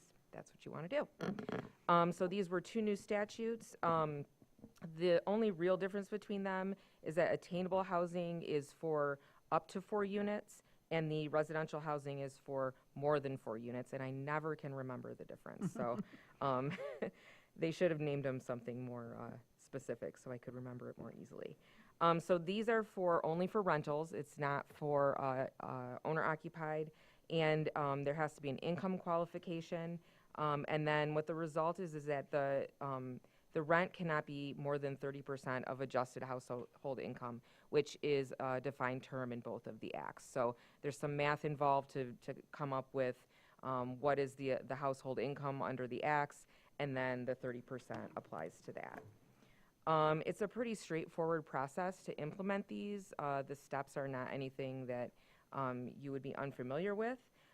We'd have to let the county know what we were up to and have a public hearing so that the public is aware.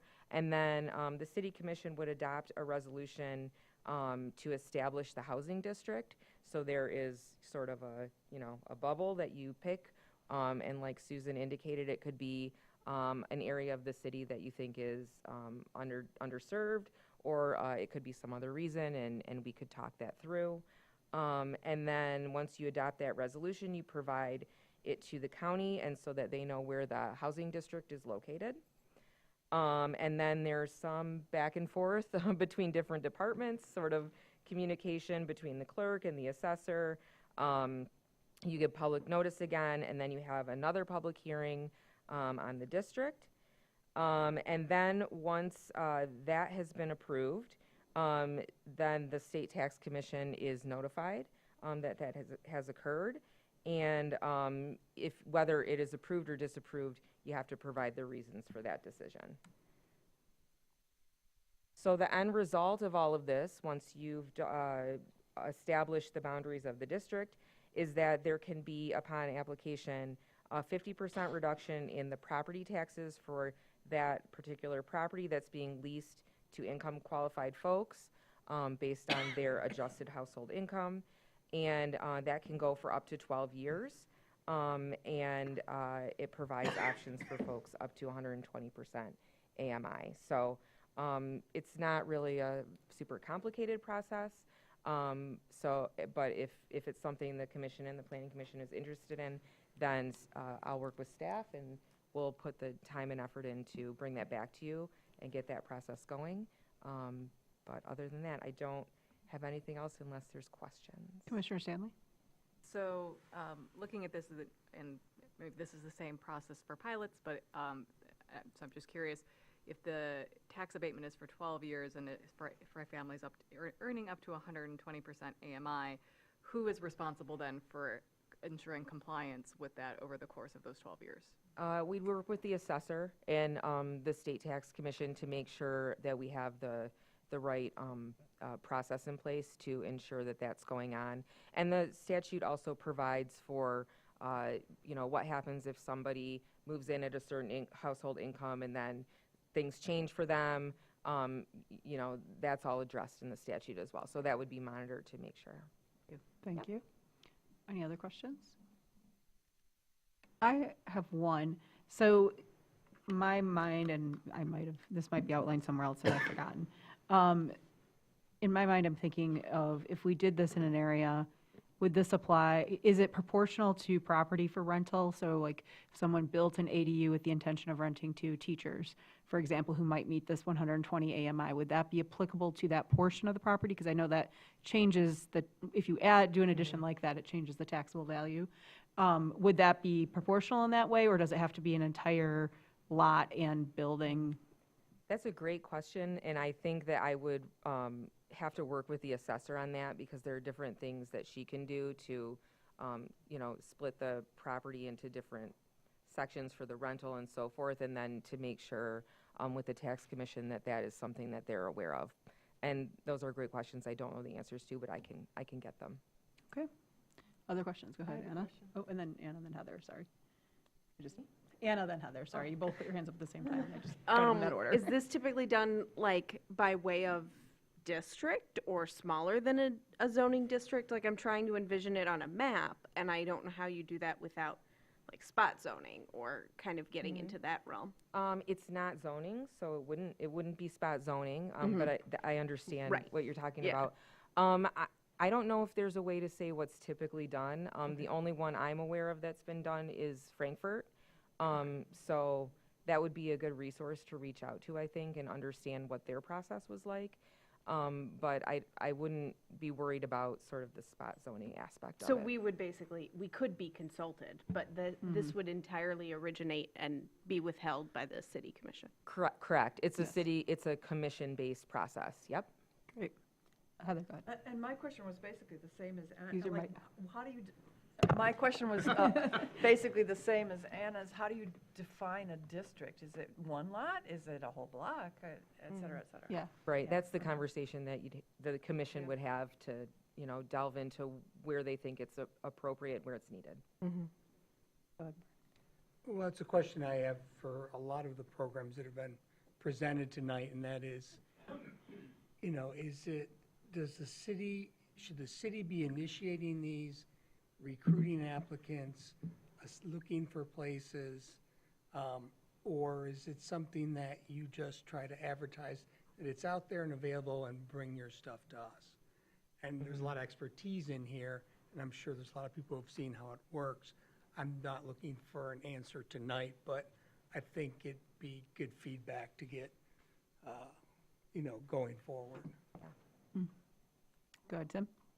Yeah, also not looking for an answer tonight, but if you delve into this more and are bringing information back, if you could provide even just a summary, like side by side of like why one of these programs instead of the pilot, or why the pilots, like advantages and disadvantages of the different options.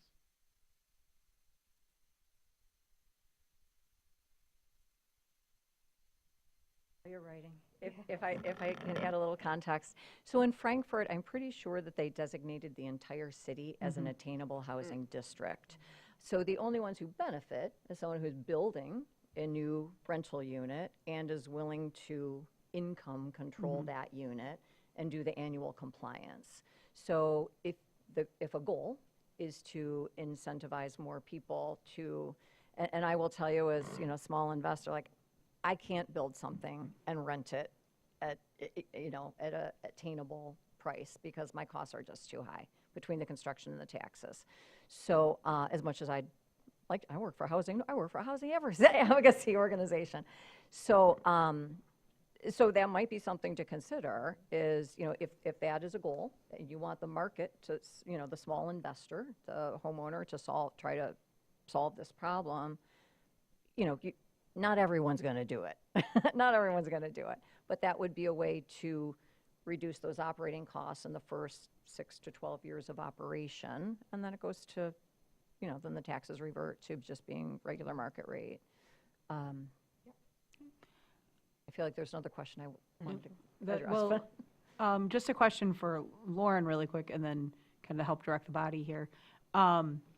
Lauren, is this the only one that is strictly with the city commission? Everything else would have to, or could, or should originate with the planning commission as we would move it through the system? And I'm saying this for input. If this is the only one that's city commission exclusive, I would poll my commissioners right now and see where they're at, and then open up the broader conversation about all the other tools we were just presented on. But if there's other ones, then, I'd be curious. Well, there's a whole lot, to be honest, there's so much that was covered that Okay. I'm not an expert in. Okay. I would Fair defer enough. to the other speakers if they. Well, since we know this one for sure, I guess my question, my commissioners, the city commissioners, would be, I've heard some questions about, how does this stack up against pilots, some interest. Would we like to instruct Lauren as staff to look into what the rules, kind of essentially what the rules would be for us to do this in Traverse City, what that might look like compared to other programs, so we can have a further discussion of this later and continue to work on that process? Is that kind of head nods or no's or any? I'm seeing head nod, head nod, head nod, head nod, head Yeah. nod. Okay. What's the consequence of 50% loss of? That would definitely be part of the conversation, yes.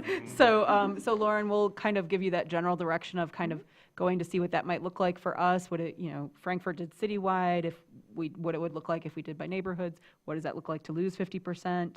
Could it be I can't talk tonight, sorry, portioned out on parcels? If it was like an ADU with next to a permanent dwelling. So just some of that information to bring back to us, and we will continue that part of the discussion at the city commission level.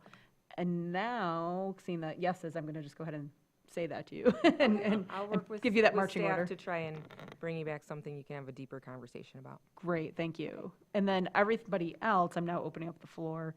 We've had a couple of tools presented to us. One of the goals of having this conversation together was to find out what the interest is between both the Planning Commission and the City Commission in these tools and exploring more. This is not a commitment. This is not a guarantee to anybody who might be interested in these fundings that we would eventually offer them. It would be, what are we interested in learning more about and having discussions about how it might fit into the city. And so if anybody feels very passionate, jump ahead, or I might just start polling people yes or no's or anything. Or are we all slightly brain mushed and need to think about this a little more? Go ahead, Brian. I mean, there's a lot of programs presented very quickly. So, I mean, and it's a lot to take in. I really think it's, it's a question of, again, going back and asking, some of the presenters tonight, I mean, some programs are ultra, competitive. We've seen, I know that, the city has seen projects take years to get funding or approval.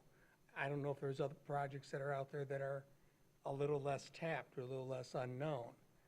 I don't know if there's anything that's not ultra competitive when it comes to getting, funding for housing. But it's really, I think it's just a question of figuring out how not just us, but also our surrounding community can actually target and recruit and maybe advance some of these, because it's, and I'm not on the commission anymore, so I've been away from it a while, but my feeling was always that, except for a limited number of projects, it's always someone bringing something to us.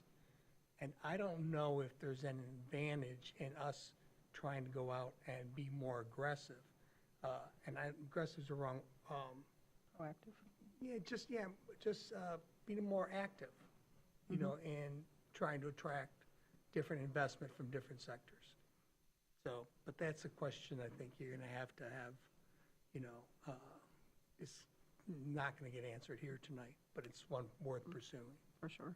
Go ahead, Yeah, Mitch. going off of that and putting on my planning commissioner hat, though behind this desk today I'm wearing both.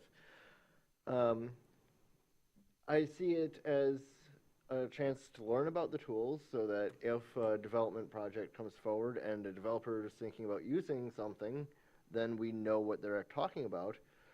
But also it is an opportunity for us to be more educated going forward. If we had some portion of town that was going to be significantly redeveloped, like we had a former large factory that closed and was now abandoned and had reverted to city ownership, then it would be certainly worth seeing how we wanted to use planning, zoning, various economic development tools to turn that from an abandoned tissue paper plant like they had in Sheboygan and redevelop that to housing, to commercial, to other uses that served our community.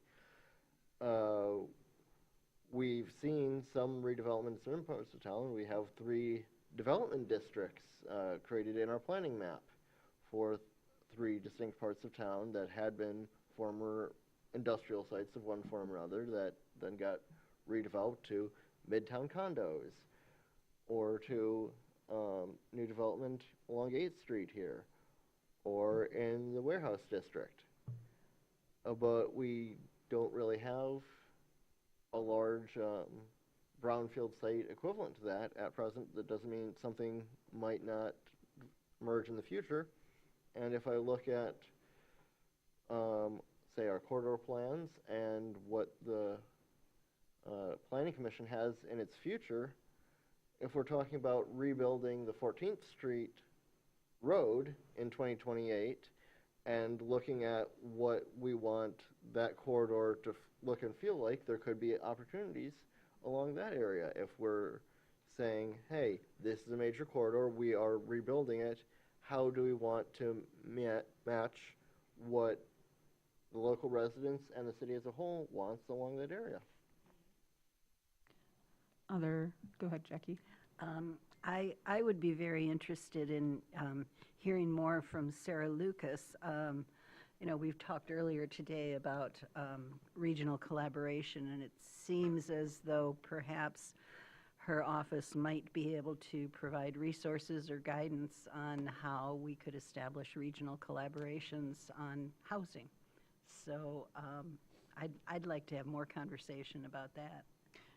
That's great. We could definitely put out as part of the kind of what Brian marked on too as well, like asking for some feedback later of analyzing that through Traverse City and opening that conversation more.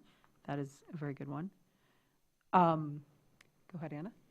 I feel like it's been, I've been on the Planning Commission for years now, and I hear what Brian is saying, and maybe it's time to try something new. We are always receiving projects. There are lots of underutilized properties. Well, not lots.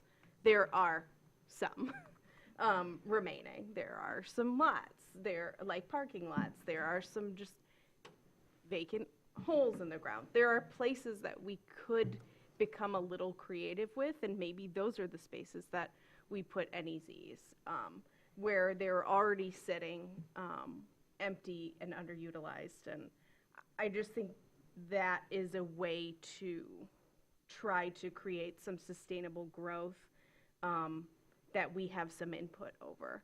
If we don't, if we entirely let the market decide, I'm pretty jaded at this point. I believe that it'll continue to just be investment opportunities, and we'll continue to see short-term rentals saturate the market. So, like, where do we try to combat parts of that?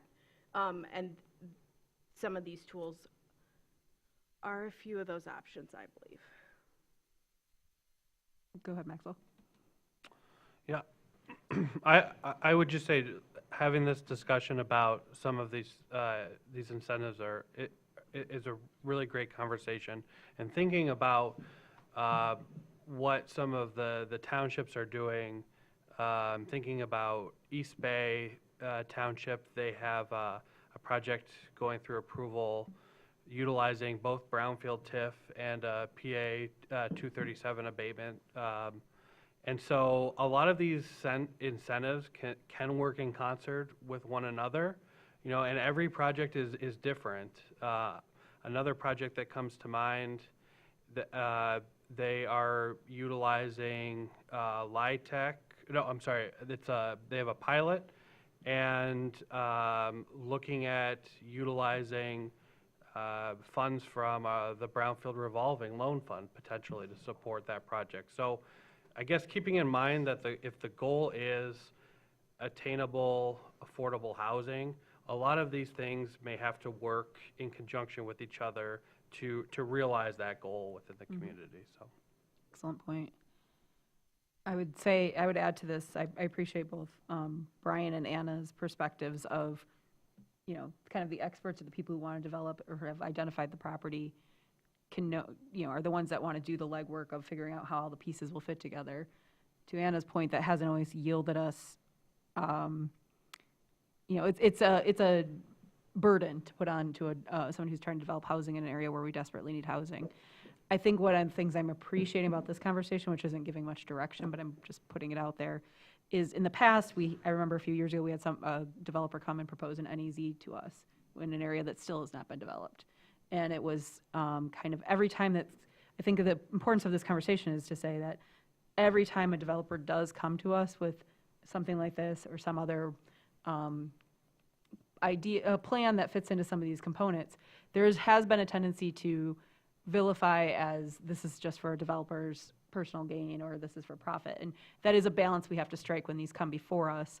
But I think what we have to talk about, part of this conversation and part of the continuing conversations from this will be, you know, is that at the end of the day, what we have to do to not have a hole in the ground is get a portion of affordable housing included with something that might give a bit of a tax break to a $500,000 condo. And at the end of the day, that'll be the body's decisions to decide that that is an absolute no-go, or that's a trade-off we're willing to do, and that's an example. That's off the top of my head. That is not a hard example. I want to clarify. And so that, I think this helps to put into context some of these tools that we have intended to get presented to us in the past as part of a presentation by a developer or by a group that had a special interest versus having a kind of a broader knowledge of what is available for us. And so I appreciate this conversation. I know there will be other conversations at both levels, both as options might be brought to us and potentially as we have kind of more exploration, as people get coffee with people like Susan or have a chat with Tony, that these might open up some more conversations and more ideas stirring. But that was the intention of this, was to really have a literal study session where we all got to study together, get the information together, and kind of start on the same page. So I guess with that, I want to take a moment and open up to public comment, and then I will definitely come back after public comment for more comment from the boards, but I just wanted to give everybody a minute to digest too and think about that question a little bit more. So with that, I will open up public comment, and Sarah does have a mic to read the rules. Oh no, you gave me a mic. We ask that you state your name and address, indicate if you are a city resident, non-city resident, and/or city business owner. We have a 3-minute time allotment per speaker. When your time is elapsed, the timer will beep, which is my laptop. And finally, we request that all language be respectful to all parties. So at this time, anybody who'd like to make a comment on any of these items about the housing discussion in general or anything else? John, I see you're sitting there, but you were asking questions in the middle of it. It can be questions too that we will try to find the answers to afterwards. We don't do an exchange of ideas during public comment. You get your 3 minutes and then we can answer if we have the answer on site right now, but as this is a much larger conversation, it also would be something we could kind of file away and have staff follow up on. So John, thank you for taking the bait. And I don't need the whole 3 minutes, I guarantee you. I just had some questions when Tony was speaking. He mentioned all those great grant programs and what MSHDA is doing, but throughout the whole thing, I didn't hear anything about home funds. And we've got projects in Traverse City that have benefited from home funds. The first one I did on 8th Street was $900,000 in home funds and $300,000 in tax-exempt bond financing. I mean, what a beautiful, thing to have. It's only 6 units, but we have 4 units at 60% AMI, 2 units at 50. That's powerful. So I don't know if he's going to interact, but I can talk to him Later. And then NEZs, I think, are the spot-on idea. The Depot neighborhood comes to mind. That came and went. Where are the rest of NEZs? Maybe any vacant city-owned property should be automatically an NEZ zone, and come and get it. It's just a thought. And then blending, you're talking about TIFs, we're talking about pilots, but you put the two together, you know, if you give us a 0% pilot, there's no extra tax revenue coming off the property, right? But you give us a 4 or a 6, well, I would take that 4% or 6% and apply it to a TIF and put those two together. So just some thoughts. Maybe that'll get some responses. Thank you very much. Thank you, John. Any other public comment at this time? And you did stay under the time, so well done. Go ahead, Susan. Susan Lighthouser Yee again, and I just wanted to give a little context on the attainable housing that that Lauren presented. So a key differentiator is that between the pilot that has been widely used, and that's great, and you've gotten some great results with multifamily, larger multifamily projects. The homeowner who wants to add 1 unit cannot use that program because the compliance costs, that third-party compliance and the required audit is cost prohibitive for that homeowner who's doing 1 unit. Attainable housing, my hope would be that there could be a simple, low-cost annual compliance method developed that would be within the control of the commissions and staff. So that could be, right now there's nothing for that homeowner that wants to do 1 unit or 2 units or 3 units. So attainable housing would be the one. Thank you. Any other public comment? Okay, thank you for that. And then I'll bring it back. We've all chewed on it, we've heard. Yes, any more comments, Yeah, please just feel. one. So the attainable housing district could be for a residential homeowner who wants to add an ADU. Mhm. Well, let's go for it. Yeah.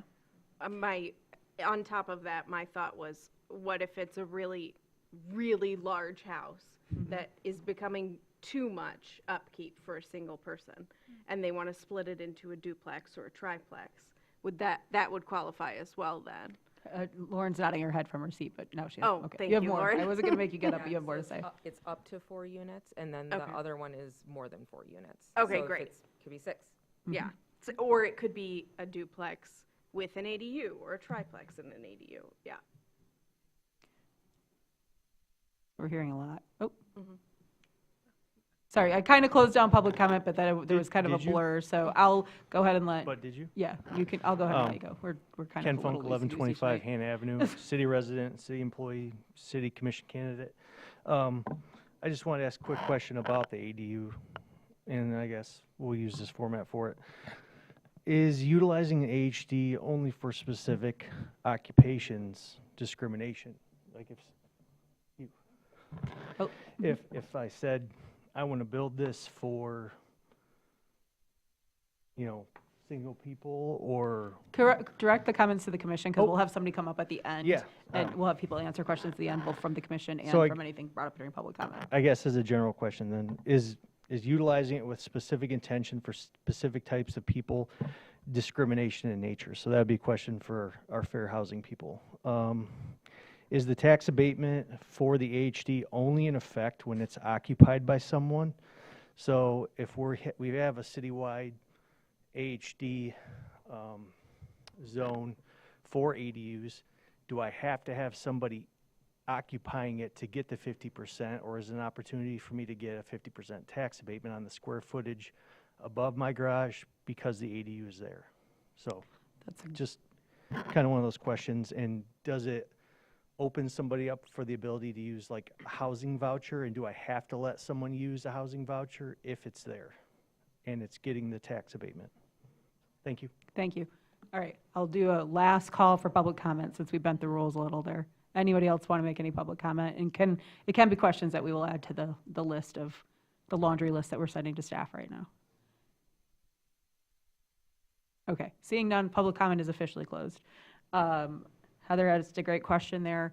We've got some other questions, especially towards, really quickly before I have our Housing Authority answer that last question. Some questions about the uses of it, or the ADUs and how that qualifies. Are there other questions up here? Go ahead, Tim. Yeah, to add on to my earlier question for the city attorney, based on the comments that Susan just made, as far as the, essentially the annual costs. So wondering, under the city's pilot policy, because we had discussions about this previously, that I think in theory it could be applied to a single rental unit, but the cost to administer it might be so prohibitive.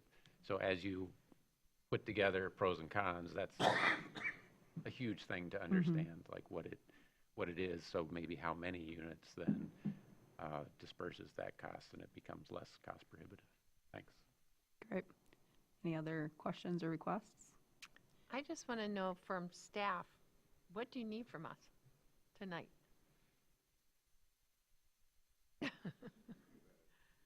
Really quick, I was going to have her answer the question. This is a good starting point, is this discussion. First, we wanted to inform you about these tools and make sure that both bodies were fully aware of that. But then just some direction. I know I'm hearing a lot of questions, which is great. We know direction starts at a starting point, and sometimes you need more information. That's fantastic. I think there are opportunities for both bodies to play a role in this. After all, the Planning Commission is the body tasked by the state to examine land use issues and make recommendations. So 3 of these tools today do require a district, which is related to land use and where you want to see more housing. That's an opportunity where the Planning Commission could use their expertise to make a recommendation of where these tools could be used, once identified by the City Commission, which ones they would or could potentially support. As Amy said, no commitments are made today. We don't know until a final vote is there what direction things will go. But I have heard from planning commissioners too, there hasn't been a lot of direction except we want more housing. And so we all know that we need more housing, but how do we want to address that? And of course, we have to act within the rules of fair housing, within the tools enabled to us from the state, within the funding that our partners can provide and stuff. So as we've heard today, it's complex, right? It takes a lot of layering. One thing I would recommend, I mean, I will say, let me back up. Susan has hosted a couple ADU panel discussions in the community that I've been part of, and we've heard this a lot, that we have residents who want to be part of the solution. They would love to build an ADU. They could probably swing the ADU. It's the taxes for the rest of their life that's going to hurt them. So if we can help soften that, we can help open the door. So we're not just using public tax money all the time. We are allowing people to invest in their community and be part of their future. And there are concerns about, you know, what's that tax implication going to be? I'm glad that we're asking that, and we should think about that with pilots too as we hand them out long term. But I would say from what we're hearing, as far as the attainable facilities, so that's a small scale 4 or less, most of this would be materialized on new construction that people are wanting to build if they can get over that tax barrier. So it's not really a reduction in taxes, it's just not as big of an increase as you might see. But that's that trade-off, right? At the same time, it's not taking us any public money to build that housing. You know, we're not having to invest in it. So those are some of the things that we're looking for today, just kind of getting that direction so that we know what to start pulling together, and we're not just spinning our wheels, but we want to be efficient with this. We know the community need is strong, and we just appreciate the discussion. So Sean, just to clarify, you're looking for direction from the City Commission on which of these tools the Planning Commission should explore further beyond what they've indicated regarding the attainable housing piece, right? Yep. Okay. So, you know, I'd like to go to that question I think Brian was discussing and Anna hit on a little bit too. There's different ways you can approach this, right? You can wait and ask for developers. I will tell you, or wait for developers to ask you to implement the tools, or you can take a different approach and be proactive and signal to the developers where you want that kind of stuff. From my experience, they respond better to the latter because time is money and they like a predictable process. So if they know that's already in place, they'll start to pursue that because they are looking for those tools. I'll be honest, there's really not much money to be made in building housing. That's why we're seeing it struggle so much, as Susan mentioned, and stuff like that. The cost of labor and lumber is just getting really, really hard out there. So every little bit helps. There is no magic panacea that'll fix it, but that's where we're kind of going. Great. And with that, does anyone now have something they want to explore? Go ahead, Heather. Yeah, I would start with the attainable housing district and residential housing, because it's really made for people who already live here, who may want to stay in their homes. The NEZ is a great idea, but that seems like it's something that it either originates from a grand idea from the Planning Commission about like 14th Street or from a developer. So we kind of wait and see on that one. But I would get started at least answering these questions because the burden on the tax department might be huge, as Commissioner Werner pointed out. All these individuals with these different tax statements coming out, So to clarify, we did already instruct, and just because we've had big discussion now, we did already instruct Lauren to look in more into the attainable housing and residential housing and what that might require and bring that back to us. So that is in process as of right now.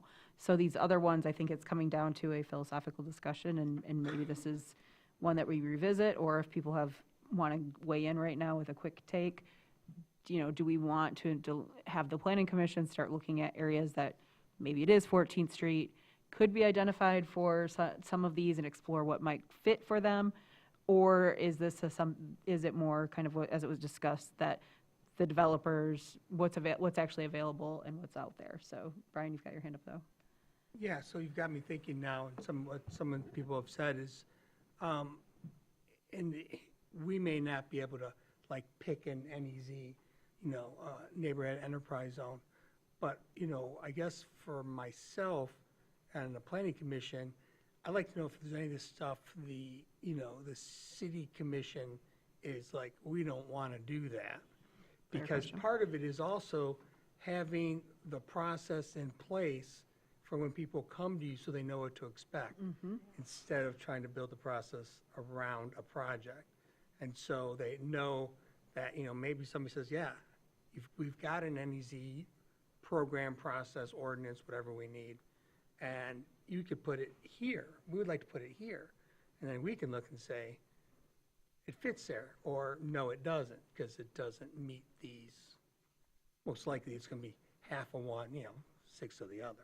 I just want to, if I may jump in and just say, I really support that comment, and Mr. Winter said that it's more compelling for developers, those that would build housing, to know exactly what's available to them, and for the city to have a package, like an application package or informational materials that make it really clear on what to expect regarding the process. So I would strongly encourage us being proactive in that regard, if that's one way to put it.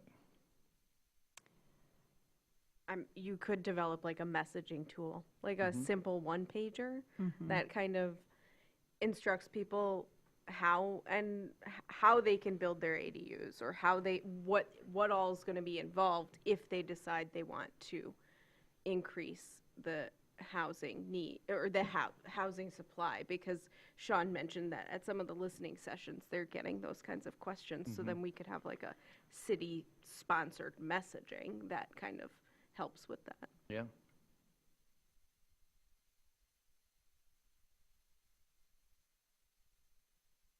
I'm not hearing a request to really explore anything at this point beyond the attainable housing facility. Is that correct? That's, go ahead, Molly. I will not be here after That's the end kind of of what I'm thinking. October. And also, I guess I'm knowing that we've had a request for an NEZ come before the city commission, and there is that reactivity to a developer coming and asking for a tax abatement.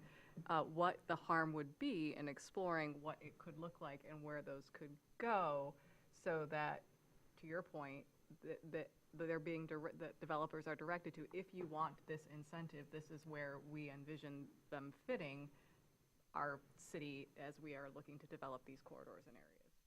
Yeah, going off of that, when we had the NEZ discussion, it was a new tool for this body, and it was a lot of staff time to figure out how well it could potentially work. If we can maybe not do a comprehensive search of the entire city, but identify some areas where it is much more workable, then that staff time is already done for both us, and it is easier for the developer. This is where I would go, though, and say to Commissioner Stanley's point about her remaining time on the commission and a couple of others, that what happened when the NEZ came back to us, so I remember that conversation, was also, though, NEZ at the time, and maybe there's been changes, wasn't limited to only attainable or to only affordable housing rates. And so the issue also in the pushback there was that it was seen as giving a development or a discount or an abatement to how it was presented to market rate housing. And so I think that that is where we can say, here's where we'd love to see it, but the 7 people that will be up here in in 2 months are going to ultimately decide if that's their finger to the wind of what they want to instruct staff on. We could instruct staff for the next month. They could come back in 6 weeks, 8 weeks, and present to a different, potentially different, very different commission and get a very different response. That's my hesitation on the NEZ exploration or picking out property right now. Not that we shouldn't have a more clear, I mean, I appreciate that having all of this before us. And so I guess I would ask Susan right now, if that, what the NEZ is for the one that qualifies for us. Sorry, I'm going back because there's the new in there, but yeah, can you approach the mic? Yeah, that is now limited then to within that range, right? Of there's a cap and there's a requirement to the tax abatement specifically, correct? Truly, you can establish the district anywhere you'd like, but I think the best use or where I've seen it used is if there's a property that's been vacant for a long time, it's because the developer can't make the numbers work to turn it into something productive. I think that's where you would want to look to utilize the NEZ rehab in particular. And I guess NEZ new, it's new construction, but it would go alongside, like, why has that property been vacant? It's because the numbers don't work without some sort of incentive. It was used for the Depot neighborhood here in Traverse City. Yeah. So, no, I understand, yes, thank you for that clarifying point. I guess that's where, go ahead, Tim, yeah. Well, it ties back, I think, or at least in my mind, to Commissioner Stanley's comment and how there were too many concerns when the developer brought the NEZ to us before. So at the same time that maybe somebody is identifying a vacant property, which I like what Susan's saying, there should be thought put into it before there's a developer as to what will be asked of the developer to show that the benefit of the NEZ in dollars didn't just go in the developer's pocket. Like, could they show without an NEZ, this is how it pencils out, and with the NEZ, this is how it pencils out, and to show, yeah, maybe they've got some skin in the game too. It's not just the NEZ. If they say they like to make 25% on whatever they do, so they make 25% without the NEZ, but now they can make 25% on this vacant property that's been sitting there because there's the NEZ. Mm-hmm. But maybe for us and the public, they need to be making, I'll make up a number, 20% on this for a body to say, okay, we'll talk about it more. Somehow they're So involved. that's the request you would have to bring back for a conversation. It's not That even a broader, request, not just like those for exact people to- numbers, yeah. For people to consider that aspect. Yes.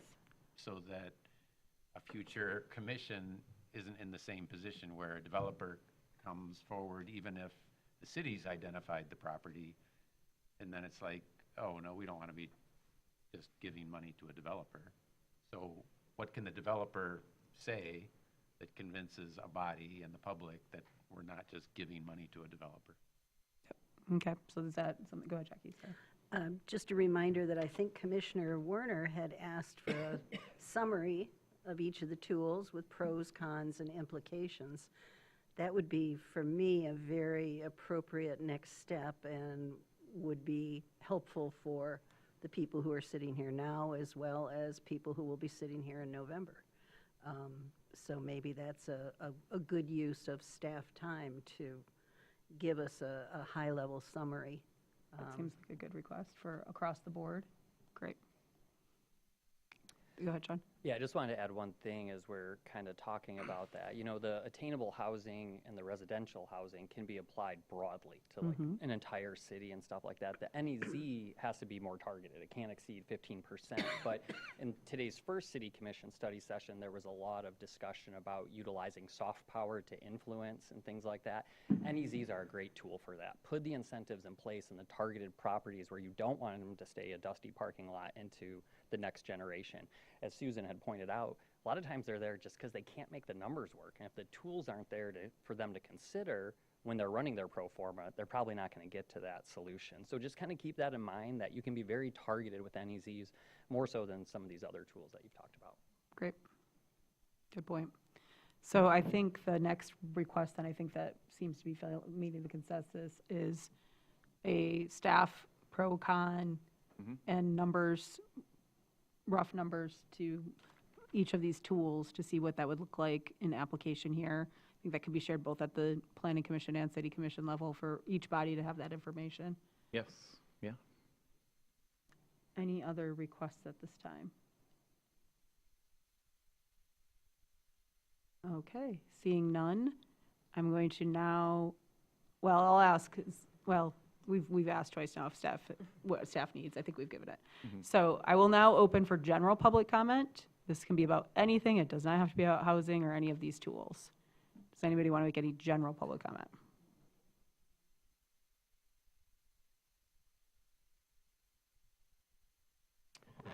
So I just wanted to say, you know, developers have reasons for developing, right? They want to make a profit. They want 25, 30%. That's why some of these don't work. You have a nonprofit here in Traverse City. It's called Homestretch. If you have a project, come to your local nonprofit. As long as we get our salaries paid and our office is in the building, we'll help you put a project together like Lotto. And I just can't say enough. Come to us, or, you know, use us to the best that you can. All right, Thank thanks. you. Thanks, John. Any other general public comment? Okay, I'll bring it back to the body then, and that's all she wrote for tonight with our joint session. So the meeting is adjourned, and have a good night, everybody.